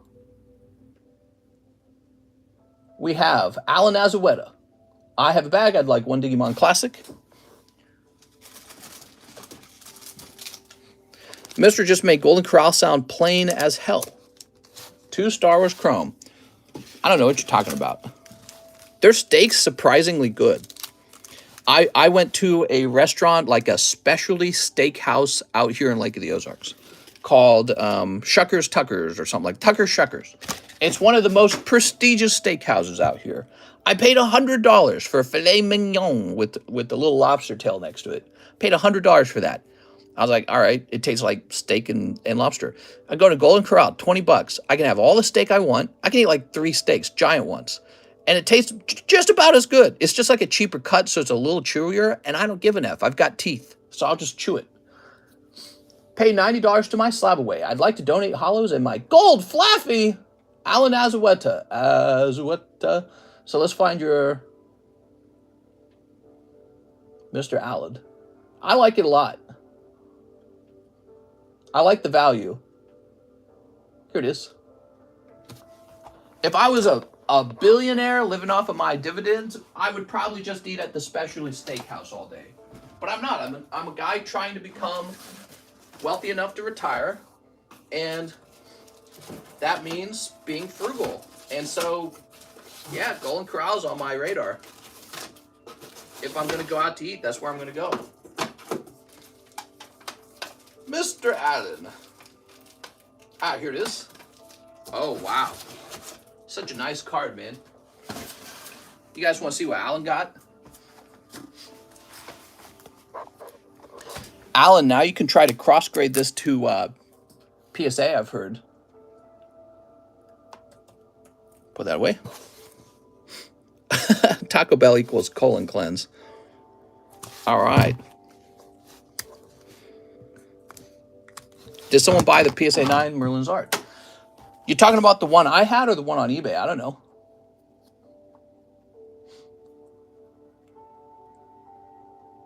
All right, let's open these up. $20 for all that at Golden Corral. I'm impressed. We'll go there. My wife tries all the different foods. She's a much pickier eater than I am. She doesn't like meat as much. She likes carbs, like mashed potatoes. But they got, actually, I think her favorite food, honestly, is beans. She's so weird. She's gonna live to be like 100. I'm gonna die young. She's gonna live to be like 100. I'm sure of it, just based on our diets. She's very thin, and she eats beans, dude. She doesn't eat meat. She tries to. She's not a vegetarian. Yeah, she doesn't have any like beliefs or anything like that. She just eats what she wants to eat. She eats beans. That's what the doctors tell you to eat. They tell you to eat beans. She eats beans and fruit, guys. She's going to live to like 100 years old. And she doesn't do it because she's got so much self-control. She wants to eat those things. Her favorite things to eat are like all the things the doctors tell you to eat. Living to 100 would be torture. Does your wife eat toast and beans? Yeah, actually, sometimes she has a little toast, but she just eats a ton of beans for some reason. She eats beans and potatoes. So that's her diet, basically, beans and potatoes. And they're not even seasoned well. I don't get it. Like, I season food like crazy. It's not like she doesn't understand seasoning. She just wants plain beans. She's gonna live to 100, guys. She's never been overweight. She's 27. She's 28 this year. She's never been overweight, even a little bit. She doesn't smoke anything. She drinks alcohol occasionally, but she doesn't drink much anymore. She stopped drinking, and she's gonna live to 100. I'll probably not live to 100. Is she German? Yeah, she's majority German, we found out with her DNA test. Ooh, look at that. She must fart like crazy. No, not really. There we go. Actually, we never understood the whole farting issue with beans. I guess that's a problem for some people. Maybe they don't digest beans well. Alan Azueta. If she farts, they're probably like pure and clean or something. I couldn't describe it. That's why she likes bean and potato. Yeah, it might be her German genes. It keeps her skinny, in my opinion. But she doesn't like to eat meat. So we'll go to Golden Corral, and I'll be eating all this steak. And I'm going to die from, because they say that red meat's bad for your heart, or it's, all the Harvard studies are like, you eat red meat, get cancer, right? That's what all their studies say. And she'll be there eating a plate of beans. But what's nice is they got like 20 different kinds of beans at Golden Corral. So they'll have like 3 different potato dishes and like 3 different bean dishes. So to her, it's like heaven. She's like, oh man, look at all the variety. You want to donate the golden flaffy? Oh, yes, sir. I'm snatching that. Corona beer makes my farts stinky. At least the salads never go to waste. She doesn't eat much of the salad. Actually, that's one thing about her. She does not like vegetables. Weirdly. She likes beans and mashed potatoes, but not vegetables. She loves fruit. No vegetables for her. She's like a little kid. You can't get her to eat her vegetables. You'll be like, eat your vegetables. She'll be like, no. What, Mr. Rigged? Here's a used sleeve. I reuse them. So this will go off to get graded. And I think what we'll have is I'll have a donation bag. And I'll send those off to grade. So I'll pay the money to grade it. And when it comes back, I'll give it away. So I'll call this like CGC donations or something like that. So I'll pay the fee to get them graded, and then I'll give them to you guys. And we'll do whatever, you know, like Nightbot donation. I've been doing a lot of donations. I figure it's just kind of like a cost of operation. People like donations a lot. Got to give people what they want. One of the problems is I run out of cards to donate very quickly. So you guys really like donations. Whoever eats black licorice, they are from the devil. Hey, mister, you think Get Graded is a good company? I got no clue. All right, let's get moving. Let's see. They're the UK company, aren't they? I couldn't even remember them. Jesse Ransom. Oh, mister, tend to my SLAB-AWAY. It's a Ghastly, not a Magneton. Still needs to be updated in Discord. Jesse Ransom. Where is he? Here it is, Jesse Ransom. I'll just delete the name of the thing. This will say 41. Updated. Then he says, 1998 Topps Nintendo. Oh, it's on 2 of those Topps Nintendo. They are popular. And 2 MLBs. Major League Baseball, is that what that is? You sure you don't want MLP, My Little Pony? I think MLP is the more popular set. Boy, it's a good thing we're doing the nighttime or the daytime stream, because if there's 20 orders in the daytime stream, imagine what the nighttime stream would have been. It would have been a slaughterhouse.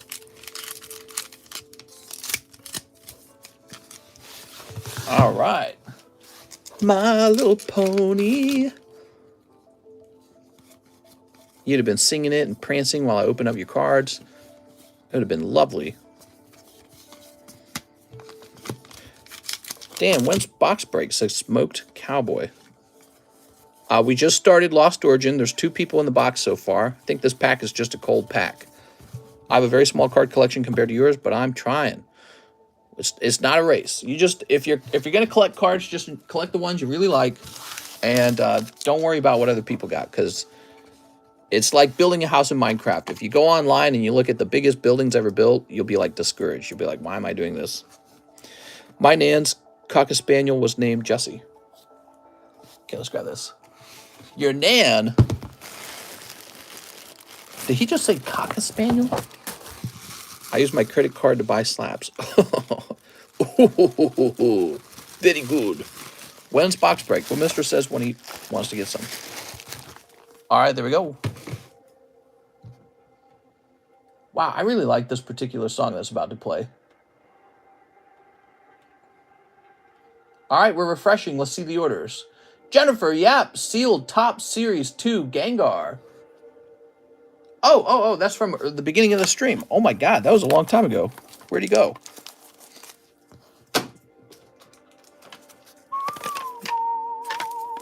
Here he is. You guys missed out on this card. It's already gone. You didn't open my Nintendo. I thought you said not to open it. Maybe it was a different guy. There we go. Probably a different guy told me not to open it. All right, give me a second. Oh, it was a different guy. He said not to open it. I remember now. And I gave him a Mario, didn't I? That's Jesse Ransom. He's like, I want to see what's inside.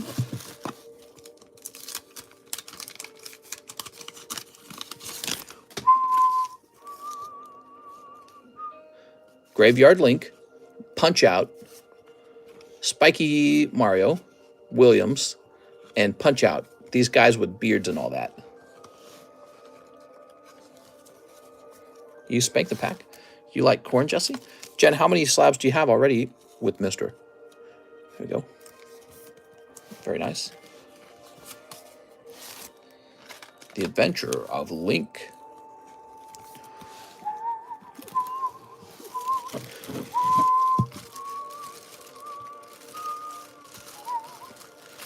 There we go.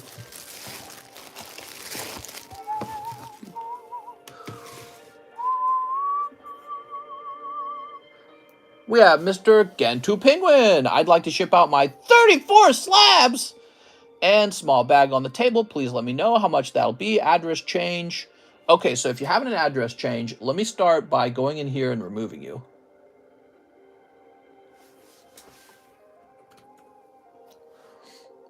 You know what? I bet it's not under that. I bet it's under Lachlan.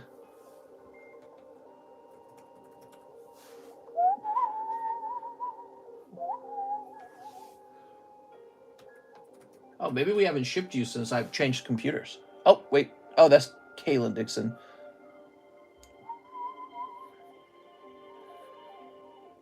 All right, so that's fine because we don't have your address anyways. So as long as you updated your PayPal, you're fine. For 34 slabs, it's going to be $80 shipment. It's going to be real expensive, okay?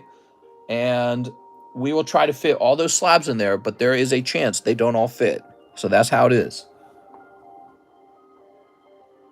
Is he watching? I'm not sure if he's watching. Oh, he's right there. Yes, $80 shipping. It's real expensive for 34 slabs to go overseas like that. And we'll include the small bag. And if it doesn't all fit, I'll let you know. Need to ask John to do like a test, the maximum amount of slabs we can fit. Andy Dirksen, forgot my phone number. We did that, okay. Sansane, one spot in the Lost Thunder, one spot in the Champions Path to Zard.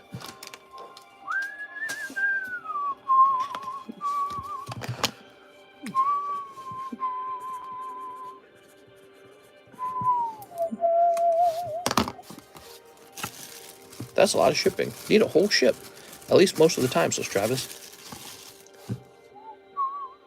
One Lost Thunder. I wish there was like Stinky Poopy Company that could like ship it for cheaper than that.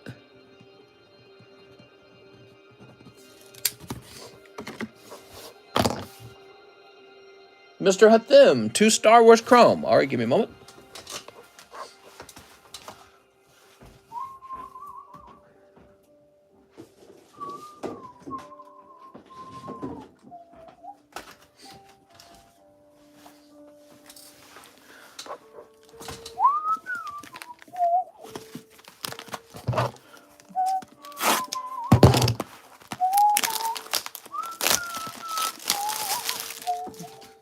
Sheesh, we still not at my other order. I ordered 20 minutes ago. 20 whole minutes. All right, here we are. We're moving. The line's moving. All right, Mr. Hathim. We're moving.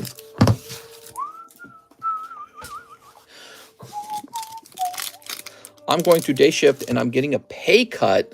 I'm sorry, man. I hate to hear that. Yeah, sometimes the nighttime crew gets that extra $1 an hour or something, right?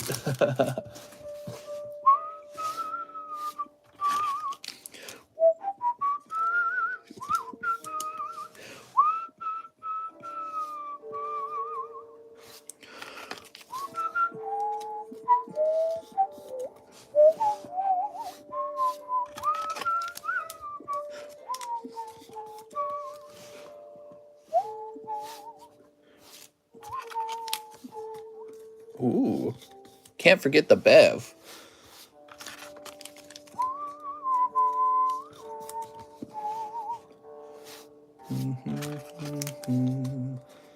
Our night shift gets 16% more.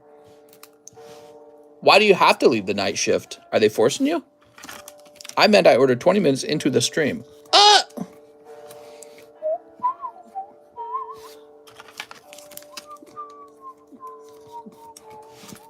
All right, here we are. No crazy cards this time, Mr. Hathim. But your bag's getting crazy full. I worked night for 7 years and called it quits after I got kids. Wah, wah. Kids, I just need my fur baby and my Pokemon. Have you ever had cowboy coffee? I actually have Master Ball. Don't work, just buy Pokies. Nights are great. Jeff Leon, 2 Scarlet. Hey, that might be the order, Jeff. My name's Jeff. 1 Azure Lane. Oh, throw that away. Just need to renew membership. Smoked Cowboy. Lies! Misinformation!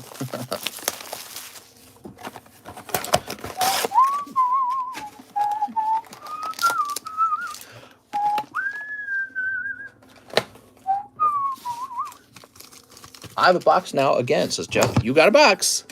We went ahead and put you in a box. I wasn't going to wait.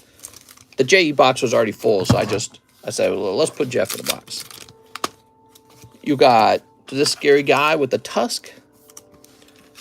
Mister, there's more to my order. 2 Arcana. What? Luckily, there is both this time, so you won't get mixed up. I have a box now again. Nuh-uh, you didn't add other stuff to the order. You're tricking me. Okay, you got Booby's Girl and a holo. Let's take a look at that. All right, very nice. Just a cute girl in a dress and a jacket and triple D cup sized titties. All right, the Arcana is over here. We got a lot of Arcana, actually. I guess I had a whole case of it that I didn't realize I had. So we got a case of this to go through. Mister should raise it. I agree, Cowboy. What should I raise? The age of consent. The age of consent is now 21 years old. You're all rapists. Here we are. Never touch women. There we go. Jeff Leon. She's 18. That's practically a child. All right. Why did Merlin sticker price rise so much? So the Merlin stickers, I mean, here's the problem with the Merlin stickers. Instead of selling them, I could just open them all myself and sell them. So that's one of the first problems. The second problem with the Merlin stickers is they take forever to open. So Merlin sticker series 1 takes forever to open when it's a long order, but also I have a very limited amount remaining. But the other ones, the blue box, the series 2 and series 3, turns out those are crazy rare. So at some point we were just burning through them. I think it was like yesterday. I sold like 25 of them in one day, and it's like I can't sustain those numbers because I'll be sold out because I only have like 3 boxes of them and then I'm out. So they're kind of rare, guys. Especially the series 2 and series 3 are kind of rare. Ollie Carter, 5 Hololive. You got it. 1, 2, 3, 4, 5. They are rare. They're kind of rare. That is the truth. Okay.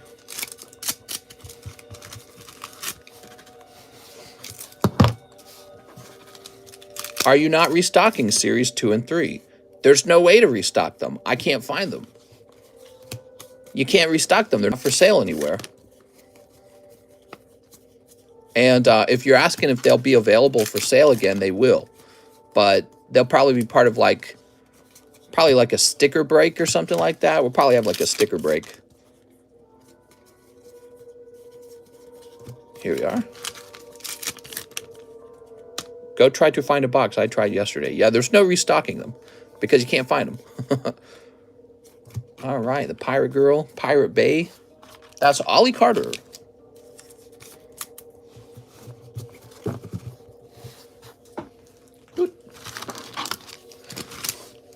Mr. Raleigh. I think my 2 Vivids are coming up, mister, but don't open them, please. I sent an extra 18 for the Jolteon. Only Series 1 can be found. So these nuts.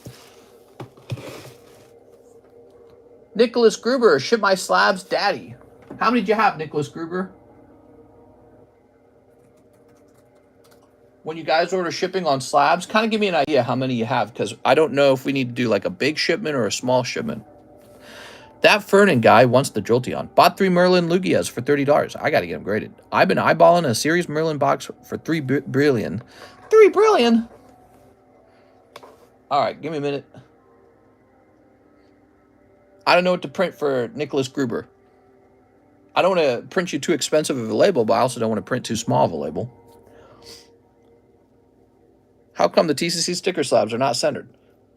TCC sticker slabs. So they're using some kind of trick.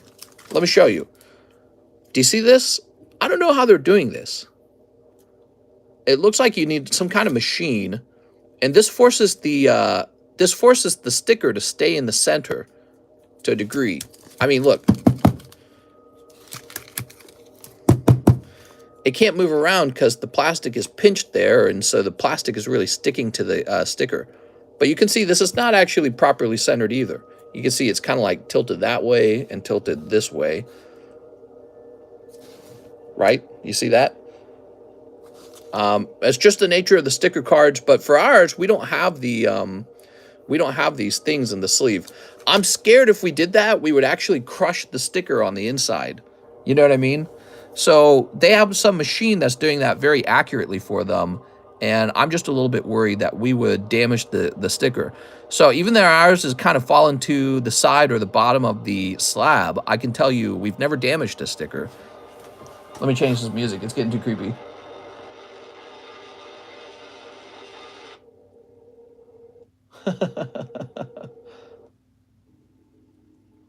Okay, Nicholas Gruber did not answer. I'm just going to go with cheaper shipping. I got no clue. For how much they charge for grades, they should make them perfectly centered. Right now, they are kind of the most expensive company for card grading. That's right. Get Lord of the Rings action flips. I want Lord of the Rings.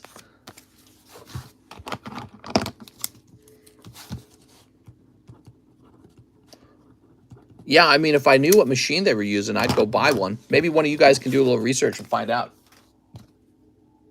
I bought I bought a machine. It's like a heat sinker, and what it does is something very similar to this. I'm just so worried we're going to hit the card itself. That's the music that plays when the pit bulls show up. Alex says 1 Pokebra. Alex? What are you going to get, Alex? A Pokebra or something? Oh, you got the damaged Joker. Oh, no. I can't believe I did that. There's Zarude. You got the 420 Oddish. Blaze it. And Persian. All right, lovely. You need to buy a Sibian. Yeah, I don't know. That doesn't mean anything to me. Alan Azueta. Alex PSX. For Topps cards, would you ever print a vertical label so it would display right side up when displaying horizontal cards?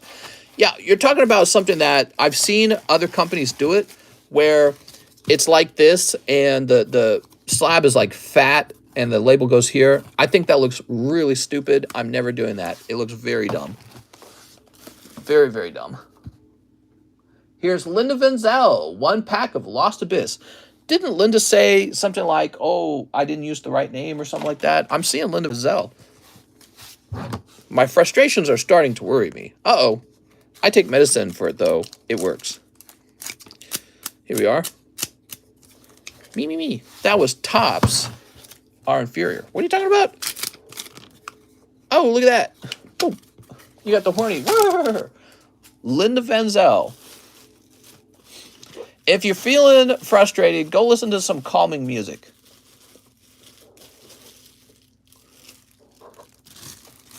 There we go. No, I'm Linda. We have an order for Jennifer Yap. 3 bulk grades, 1 mechanical Mewtwo. Can you pick 2 other ones from the Topps movie or not? All right, let's see what we got. If you're feeling frustrated, have you tried just being rich, having a lot of money, and maybe getting sex with a hot girl? I feel like those things really help if I'm ever frustrated. Try that. It does wonders. All right, Jennifer Yap. Teamwork. When you turn the card sideways, you should just reformat the existing label, same placement, just adjust the rotate the font. You mean like have it go down? That also looks very stupid. I'm not interested in that at all. I've seen that too. So he's talking about instead of like a different type of slab, because I've seen slabs where the label is right here. He's talking about keeping the label here and having the words just go down horizontally like this. I've seen that before. So bad looking. I'll never do that.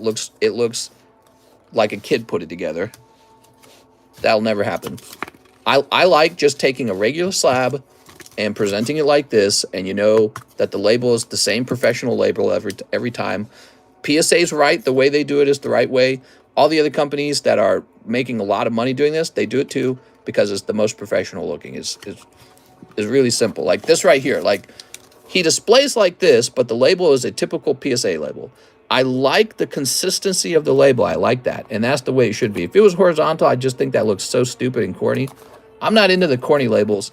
Some companies are like, they're trying to compete with PSA by making corny labels. Doesn't sell their product to me at all. I go, oh my God, you're trying so hard to be relevant somehow. You know what I mean? Just not into it. So where's that mechanical Mewtwo, huh? You say you got a mechanical Mewtwo. Yeah, I think those look so bad. And we'll never do that. Cubone. There's a reason all the companies came to the same conclusion on those. Well, mechanical Mewtwo. Now, is it a holographic? It's in the packaging. Ah, gotcha. Okay. The mystery is solved. Thank you. That was what I needed to know. So, mechanical Mewtwo, that'd be tops the movie. Be this one right here. Evergrade First Edition Gliffy.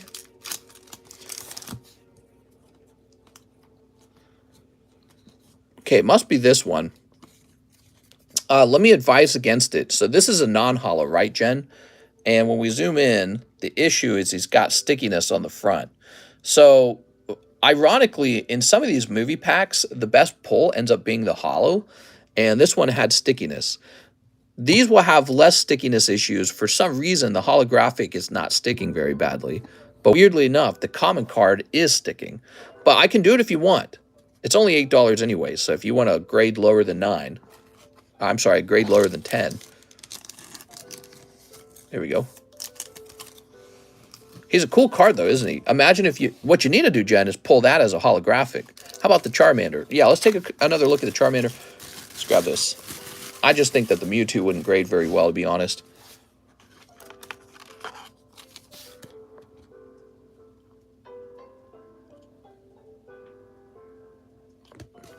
Let's leave it up for you. Just taking a look at it. So Charmander gets sleeved because he's Charmander, but let's actually look at him.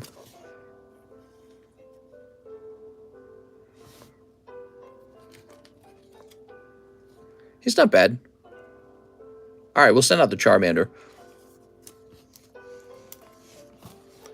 I'm addicted to coffee and Pokies. Yeah, I like coffee. I like caffeine, I mean. I don't really like coffee all that much. Charmander's penny. Charmander. Charmander it is.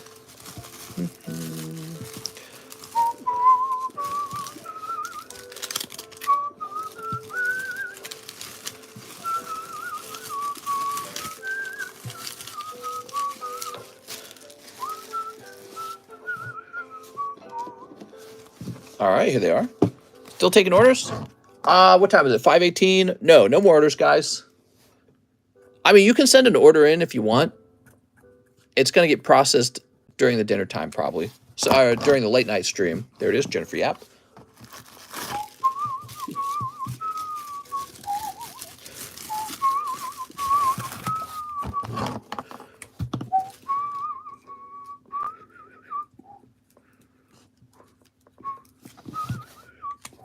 I seen Karen Umbies up there the other night with no price. Are you selling? Karen's Umbreon? I don't know what you're talking about. I haven't put that on the table in a long time. And by the way, that card ended up being a huge, huge investment because that card has exploded in price. I don't know if it can keep going up, though, because I feel the current price is more in alignment with other rare Umbreons now, so I don't see it going up much more. But back when I ran into it, I'm like, this is one of the best-looking Umbreons, and when you compare it to Umbreons similar to age and similar to rarity, it is underpriced, and that's why I started buying it up. How much is an Umbreon? So, you're talking about the Versus Umbreon. Oh, wow, I haven't heard this one before, this song. It sounds really cool. Let me go by lowest price. Now, I was getting my cheapest Umbreon, Karen Umbreon, was like 1.6, I think, thousand. Now, look at this. This is the cheapest one right now. You ready? 3,200. Wow. I doubled my money on those. Now, I don't know if it's selling for that, so we can take a look. It might be selling for less than that. People are always like, you got to look at the sold prices, too. And I don't know if I fully agree with that, but there are some cases where the buy it nows are kind of overpriced. But look at this. So on February 15th, the last one sold for 2.6. So the last sold and the current buy it now are not that far off. And this is exactly what you see. You see that the buy it nows are always a little more expensive than the last sold. Here's one that sold in December for a similar price in auction. 2.59 in auction. So if I got my cheapest Karen's Umbreon at 1.6 and it's going for 2.6 now, it's like $1,000 gain. And I bought, I think like 5 or 6 of them. I don't remember. I might have bought 5 of them. And I think I sold one to you guys, which I shouldn't have. But I think the most expensive one I bought was 1.8 thousand. So it's still good. All right, what do we got? Joshua Pinheiro, 10 spots in the Lost Thunder. Joshua is a big fan of Lost Thunder. 1, 2, 3, 4, 5, 6, 7, 8, 9, 10. All right, I counted them out, Joshua. I love when people do this, Josh, because it makes the box break go by so much faster. Because we don't have to search for 10 bags now, just one bag, your bag, see? So if 10 individuals bought those, that'd be 10 bag hunts. So if you sold it, how much would you sell it for? Yeah, see, this is the problem. You'll expect me to match the market. So if the cheapest buy now is like 3 point something, that's what you'll want. You don't want me to go above that. All right, well, if I sell it to you for that price, well, then I can only restock it at that price because then I have to go to the market and buy it. So why would I want to sell one? I'd just be wasting time. Now, if I could sell it above the market, I might be interested at that point. But then it begs the question, why wouldn't you just go buy the one off the market? Because it's cheaper, literally. So the question is, do I want to reduce my holdings in Umbreons? And the answer is not really. I feel that the Versus Umbreon has been a very good hold, and I feel like it can move to 4K eventually. There are a decent number of them in the populations, though, so I think that the current price makes sense. But I think it has ability to move up a little bit more. And then I don't know if I would give it up anyways, because Umbreons have just done well over time. I wouldn't be spending that same money on, what's the name of the card set? Evolving Skies Umbreon VMAX. So, you know, I could have spent all that money on Evolving Skies Umbreon VMAX, but that card's holding a very consistent price. It's not really going to move up quite as much, in my opinion, because there's too many of them. It's always going to be in circulation, buyer, seller, buyer, seller, buyer, seller. Versus Umbreon, there's not enough of them to meet demand. That's why it has to go up in price, because people go, oh man, I'm not going to get me one. I'm not going to get one of these at this price ever again, because the demand is so much higher than this price. And this is really, it's like a game you're playing, understanding which of the cards are doing that. So if I could sell the Umbreon above the market price and make a profit and then go restock it, I would probably consider doing that. And if I cannot do that, why would I give it up? Because I'm just breaking even. And it's easier to not take all the risk of buying it and moving stuff around. And now my accountant has more work to do just to see that I made no money. You know what I mean? Can't believe the Black Label Skies Moonbreon sold for $12K. Oh, that I can understand. So I can understand people paying for a perfect grade on a modern card. I still think it's kind of high. But one day that'll be a vintage Umbreon, and people will really respect it. But if you're going to buy a vintage, I would probably place the value of the Black Label around 7,000 to 8,000. I wouldn't have gone all the way up to 12. So there is a bit of a feeding frenzy. There's new Black Labels hitting the market all the time.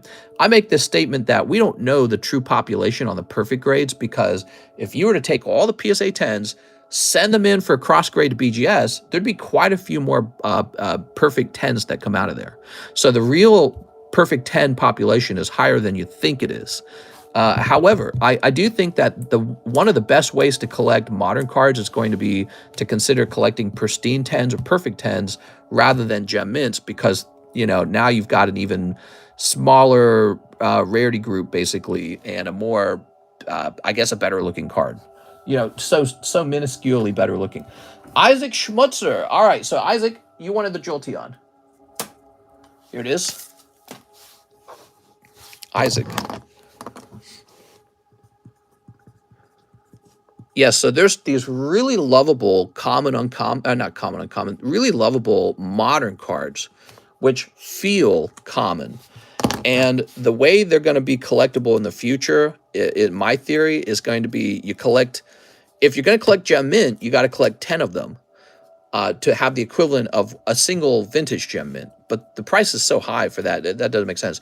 But the real way it's going to work is they're going to collect perfect 10s. That's what's going to happen. Perfect, maybe pristine. Zachary Stekskowski, one for the Charizard Slab break. You got it. Now all I need is the Vaporeon. Do have the EV Evolution Trio. What?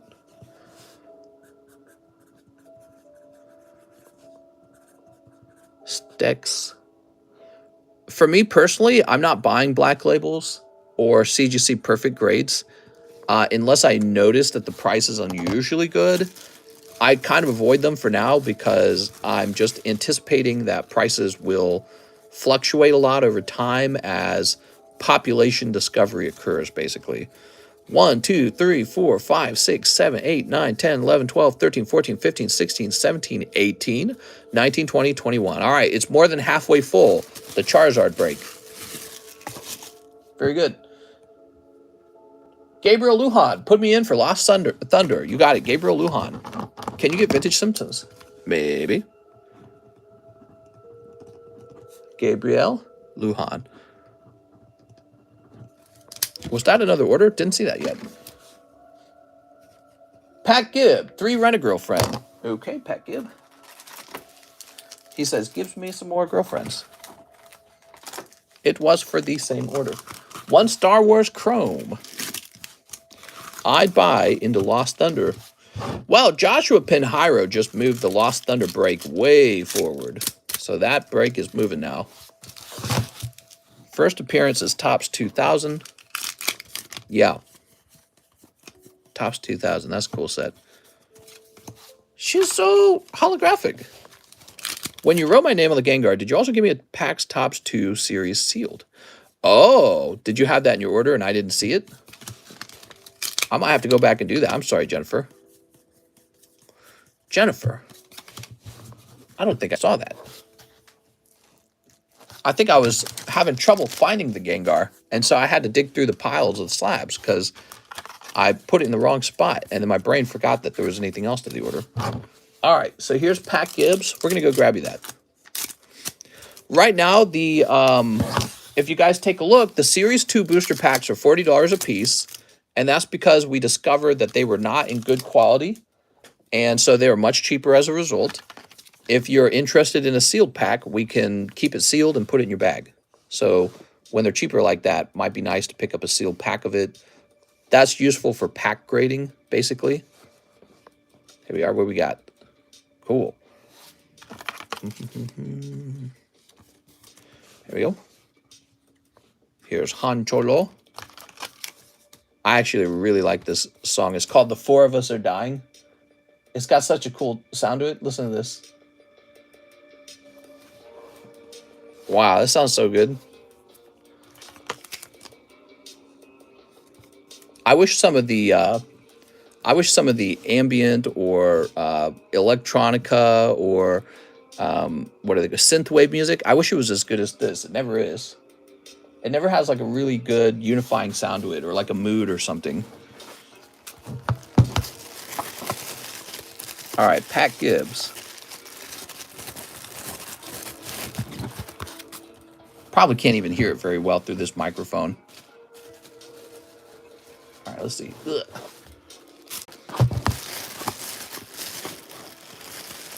All right.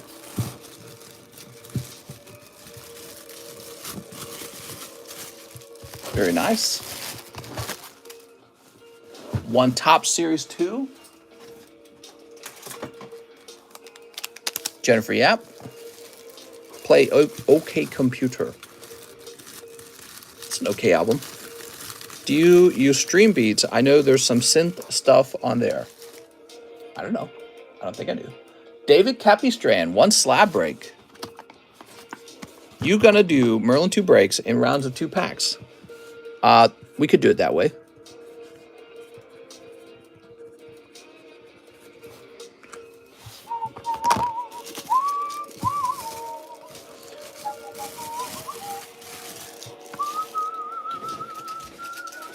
David Capistrand, 1 NFL.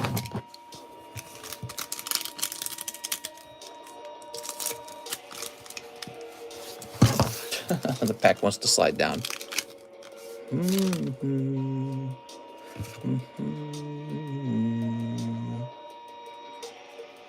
All right, you got Rashad, Brian Cook, and Drake London. Oh, what's this? This looks pretty. Oh, this is numbered. Troy Anderson out of 499, linebacker. Look at that, guys. Very pretty. Cool, man. So there are numbered cards in here. There we go. Can I get free Pokemon sleeves? Oh, yeah. There we go.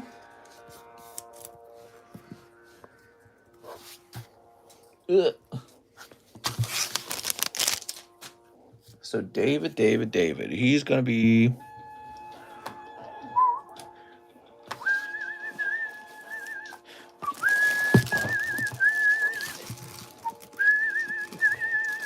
Walking Wake, such a letdown.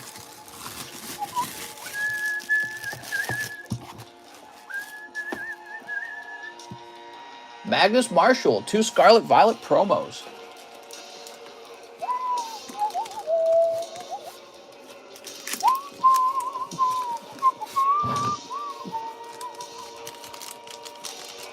Sneep.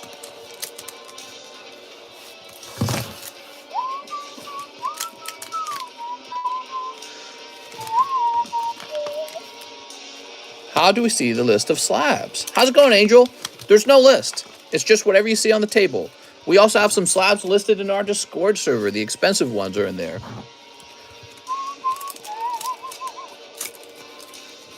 Why does Suicune, a dog, turn into a dinosaur? Yeah, so I don't even think of Suicune necessarily as a dog. Oh, you got something. But you're right. He does not look like a dinosaur at all. I think that his old whatever evolution is absolutely horrible looking. And it continues to show off. Is this like a double hit? What's going on here? Oh, this is out of 100. Very nice. That's Magnus Marshall. Magnus, you might have a double hit going on here. I think it continues to show off that the current Pokemon team is just terrible at Pokemon design. This generation of Pokemon has, hands down, been the worst generation, in my opinion. People are trying real hard to love it. I get that. I, too, want to love Pokemon. I'm a big Pokemon fan, obviously. But I'm also not somebody who... I'm not a hopeful thinker, wishful thinker. And I don't sugarcoat, ever. I'm like the opposite of a sugarcoater. And, yeah, I think that this has been maybe the worst generation I've ever seen for Pokemon designs. And that Suicune is a continuation of that. How do you take one of the best Pokemon ever designed and make it look so stupid? It's so easy to take the Pokemon and make it look beautiful and cool, right? But they take it and they make it look really dumb somehow. It's like they ruined it, you know what I mean? Well, and part of the problem is the design is already pretty good on it. But there's so many different ways they could have taken it.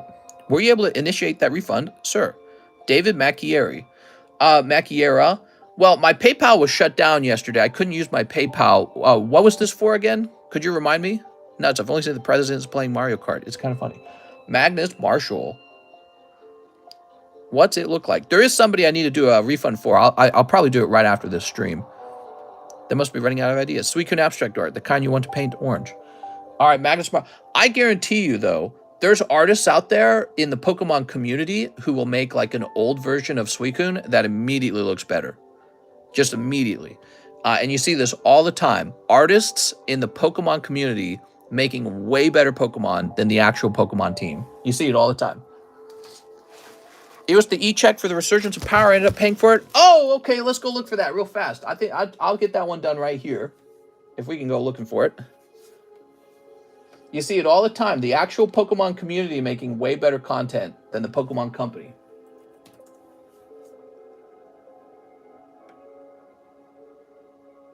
All right. I see the two $90 orders. It says pending until March 2nd.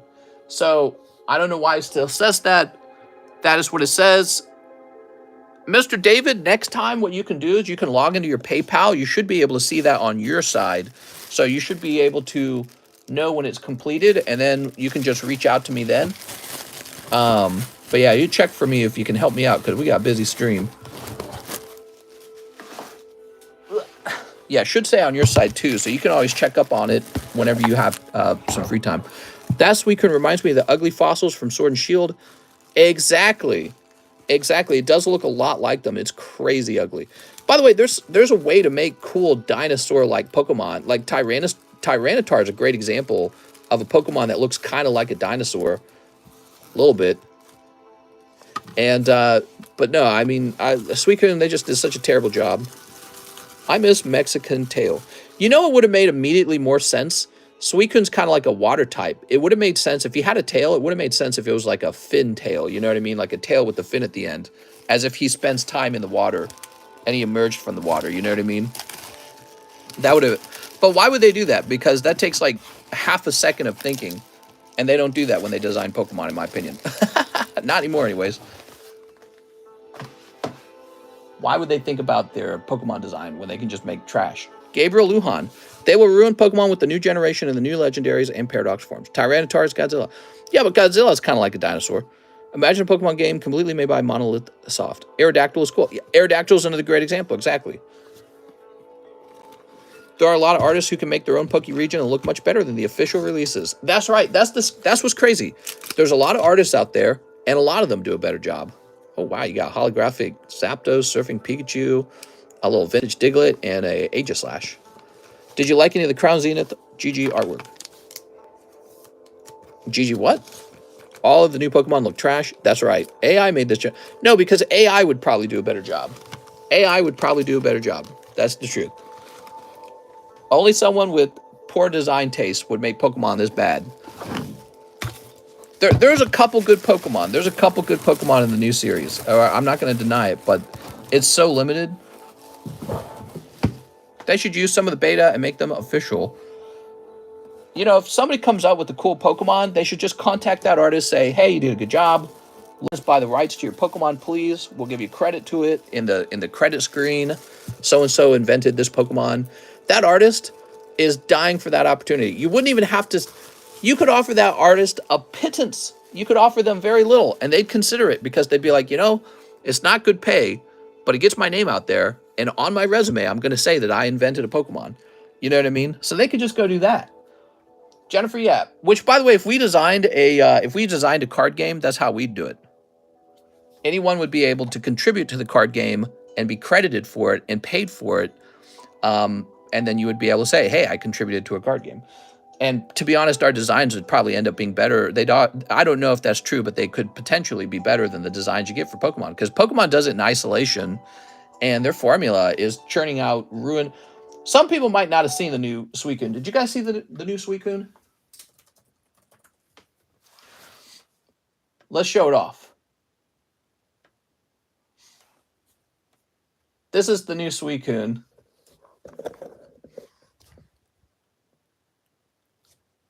It just looks like kind of an ugly dinosaur Pokemon with the Suicune cosplay. That's what it looks like. It doesn't make me feel like Suicune came from that. You know what I mean? Yeah, so that's the new Suicune. You know, if you think about it, we've got animals in this world that came from dinosaurs, and they look like chickens, right? So Velociraptor is a chicken now. Well, Suicune's like this totally different animal. They do not look related to each other at all. Turn that down a little bit. Okay, Jennifer Yap says, for the difference of the Raichu Cardall slab, last order sent, had $10 left over. Okay, here you go, Miss Jennifer Yap. That's Suicune's grandfather. Suicune came from the ashes of a Vaporeon revived by Ho. A big bro moment. Charizard is a salamander. Here we go, Jennifer Yap. Yeah, but at least that actually feels right. You know what I mean? You look at him, he's like, that's a lizard. Charmeleon's a lizard. Charizard's like a dragon lizard. It works very well. Christine Andrews. I have a bag. I'd like to see what's in my bag, and can I get 2 battle region? Okay. 2 battle region. And we're looking for Christine's bag. Pokemon just embarrassing themselves. It's, you know, I just feel like if they tasked the Pokemon community with coming up with a Pokemon design, and then everyone voted on their favorite design, you would come up with a better design. Excuse me, you'd come up with a better design. The thing with the shot on the head like a new form, evolution, ugly as F, Gyarados, Arcanine with the lamp on the head. All right. The you're talking about the new when they change forms. I don't remember what that's called. Terrestrializing. You can't even say it. Yeah, it's okay. I don't mind it as a gimmick. I think it's an okay gimmick. I think it's an okay gimmick. It's not going to be remembered as like, whoa, this got me back in a Pokemon terrestrialized form. It's not going to be remembered that way. It's just going to be like, okay, it's okay. It's not bad.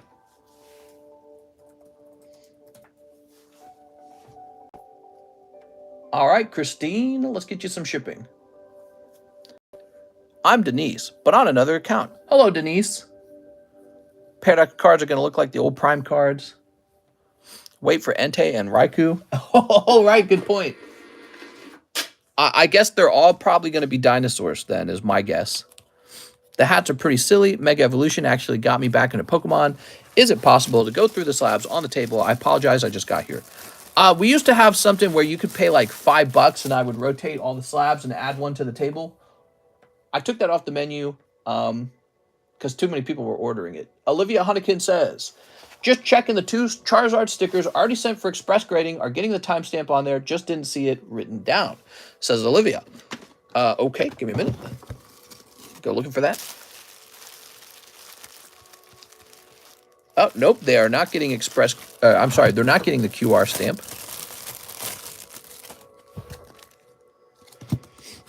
I don't know if I missed it in your message. This is going to say QR. QR. There we go. Yes.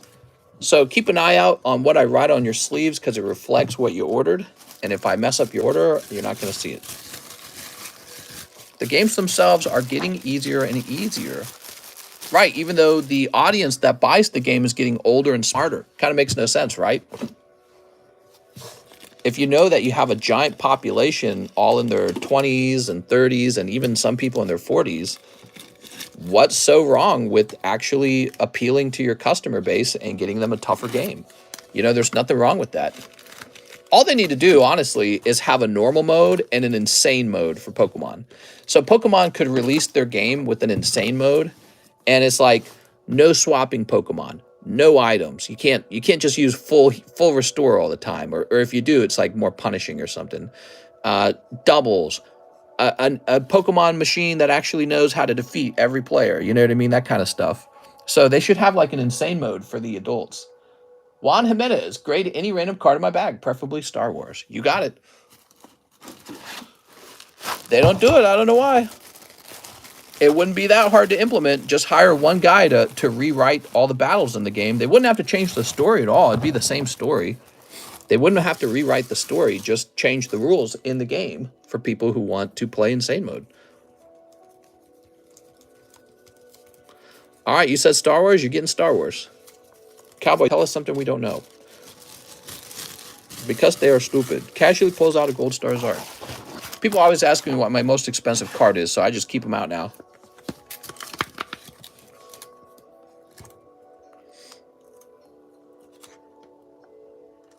Okay. Juan Jimenez.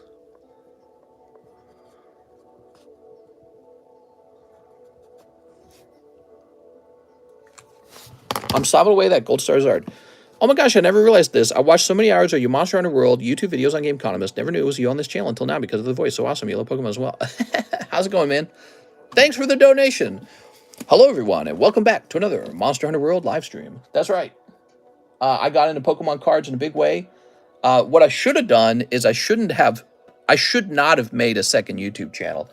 The Monster Hunter channel should have just become the card channel, and then I'd already have over 100,000 subscribers. But so now we're taking this channel and we're trying to work it up to 100,000 subscribers. Mr. Gentu, payment for shipping 34 slabs. All right, so a Gentu shipping. I guess we better do that right now. It's 5:45. I feel like we should save that one for dinner or something. How many orders do we have after this? There's like several orders after this. Let's do it. I'm not supposed to be streaming this late on the daytime stream. There were just a surprising number of orders that came in. Let me take a look. Make sure you got me that phone number too. Yes, you did give me the phone number. Very good. I'm just seeing how much work we got left to do. Lachlan. It's not only a game for kids. The kids from the 90s are now adults, and that's going to be ignored. Yeah, it's not right, man. They came out with the Pokemon game 25 years ago, so their audience is older now. They have an older audience. There's no denying it. And so they sell all these copies. You think all those copies are for kids? The majority of the copies, I would argue, the majority, that is not going to children. It's going to adults. The majority of copies sold are going to people over the age of 15.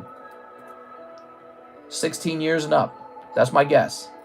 But they still designed the game for kids. Now, here's my guess. They want to make sure they don't lose out on that core kid audience. That's great. So just have two game modes. Have an adult mode and have a kid mode. Boom, problem solved. Why wouldn't they do that? Because they're cutting corners. They don't want to have to do it. That's extra work. That's a guy they got to hire. They got to hire some guy to do that stuff now. So they don't want to do it. They want to save money. That's their plan.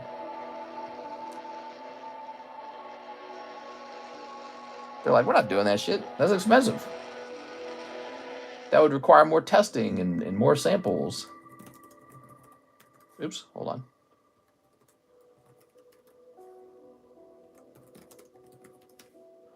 Okay, we're going to say the weight is about 10 pounds on this. And by the way, it cost me about $85 to ship. Can you believe how expensive that is? So I'm going to claim that the value of the slabs is about $80, okay? All right, that's it. We did it.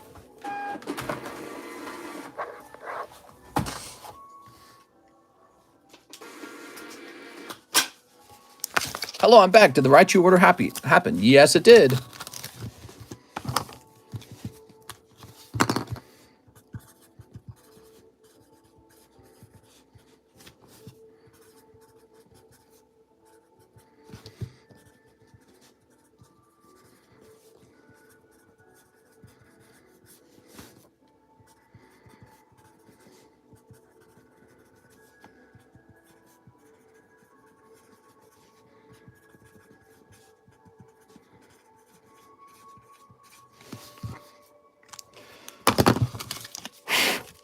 All right, so Lachlan, let's go find your bag now. You say you had a bag. Let's go find it. I have a little bit of money. They just need to come out with Team Rocket Returns again. That'd be cool. Team Rocket was like an actual bad guy group, and they don't like that anymore. Pokemon likes to make Team Shout, which is literally just a rowdy Marnie fan club. Pokemon likes to make the Star Group now, which is basically just kids who didn't like being made fun of in school. So now they formed a group to bully other people, I guess. Makes a lot of sense. So those are the bad guys now. They're not even bad guys. They don't actually do crime. They do no crime. There's no crime. Rowdy kids and rowdy fans of Marnie. Absolutely terrible design. Why was it okay to make bad guys back in the day, but not now? Can kids not handle the concept of a bad guy? Is that bad for children to be exposed to the idea that there are people in the world who wish to do them harm? Is that too troubling for children? Like, what the F is wrong with us with our designs? No, no, no. Team Rocket's too scary. Oh, no, Team Rocket. Oh, send me to my safe space. Here we are. Those aren't the actual baddies in the game. What were they, like the sisters or something like that, right? I don't remember. Here we are. Team Star is definitely taking the place of Team Rocket, though, right? Mr. Lachlan, I found your bag. That is the correct question, says Dennis Manieri. In Sword and Shield, there was like the Eternatus guy, who I guess was a bad guy. God, it was such a bad story with bad characters and bad... There was no voice acting, obviously. I just skipped through the whole thing. I didn't care one bit. Jeff Leon, One Romance Dawn. You got it, Jeff? No more orders, by the way, guys. No more orders. 2 Arcanas. Latest good Pokemon villain was in Black and White era. There we go. And 1 Fusion Strike. There we go. All right.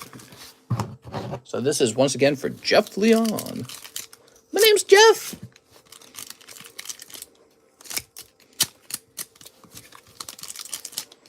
Sleeps. All right, lovely. Oops.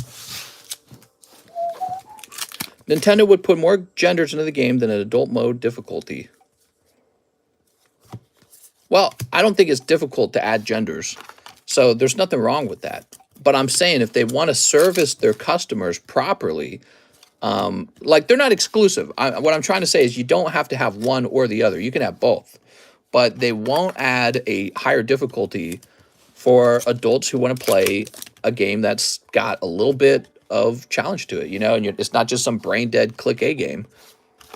Ah, yes, my Pokemon's 20 levels higher than the gym leader. I'll just click A and use Flamethrower again. You know what I mean? Or Psychic or whatever.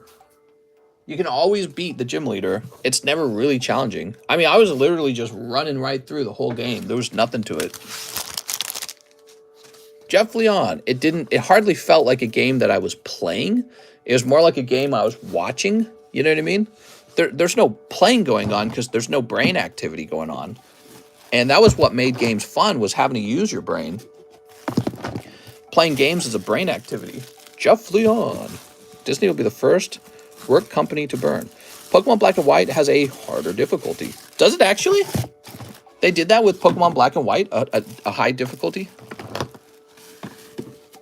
I didn't play that one. Joshua Maldonado. Hey, mister, were you able to see my message on Discord regarding Umbreon Darkrai Slab? Umbreon Darkrai Slab. Joshua Maldonado.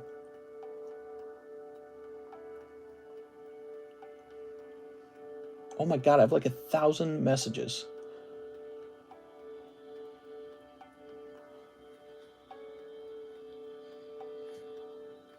I assume it's still here. It is now hidden by like 20 new messages, I believe. Maybe you can bump it to the top. The problem is everyone uses like different Let's see. Everyone uses different names on Discord, so I don't know who you are on Discord.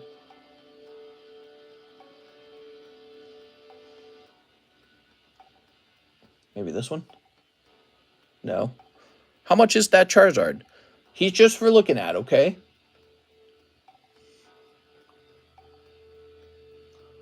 Let me message Joshua Maldonado just to make sure. I know I owe somebody for an Umbreon that got canceled in SLAB-AWAY. It's probably Joshua Maldonado. Actually, why don't I just search his name? Is that it? So let's see.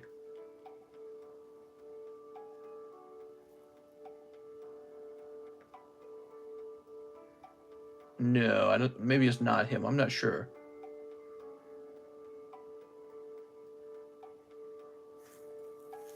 Stairs are challenging. You don't even need to level your Pokemon. So let me send Joshua a refund of 1 penny.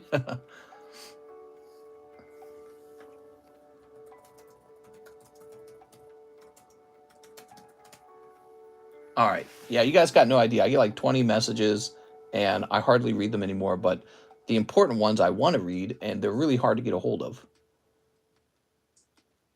Okay, so Andrew Bertrand says, I sent for express grading on my Hitmonlee. It's been over a week and I haven't seen it on Discord. I graded 2 cards after those and they were already done. So I just wanted to check. Andrew Bertrand, let's double check. So I think there's an issue going on where sometimes you guys order express grading, but I do not see that you've added the express to it. And so I never write the E on it. And so when you order express grading, try to keep your eyes on the slab. Make sure I actually added the express. I'm betting it's in here somewhere. We got a lot of cards to grade. You guys can see grading demand has risen. I think the price change has made the option of $8 with no membership fee, no shipping fee, none of those goofy things. I think that's made this very attractive looking. We're looking for what? Andrew Bertrand. And he says he has some from about a week ago that have not graded yet. And those were supposed to be express, right?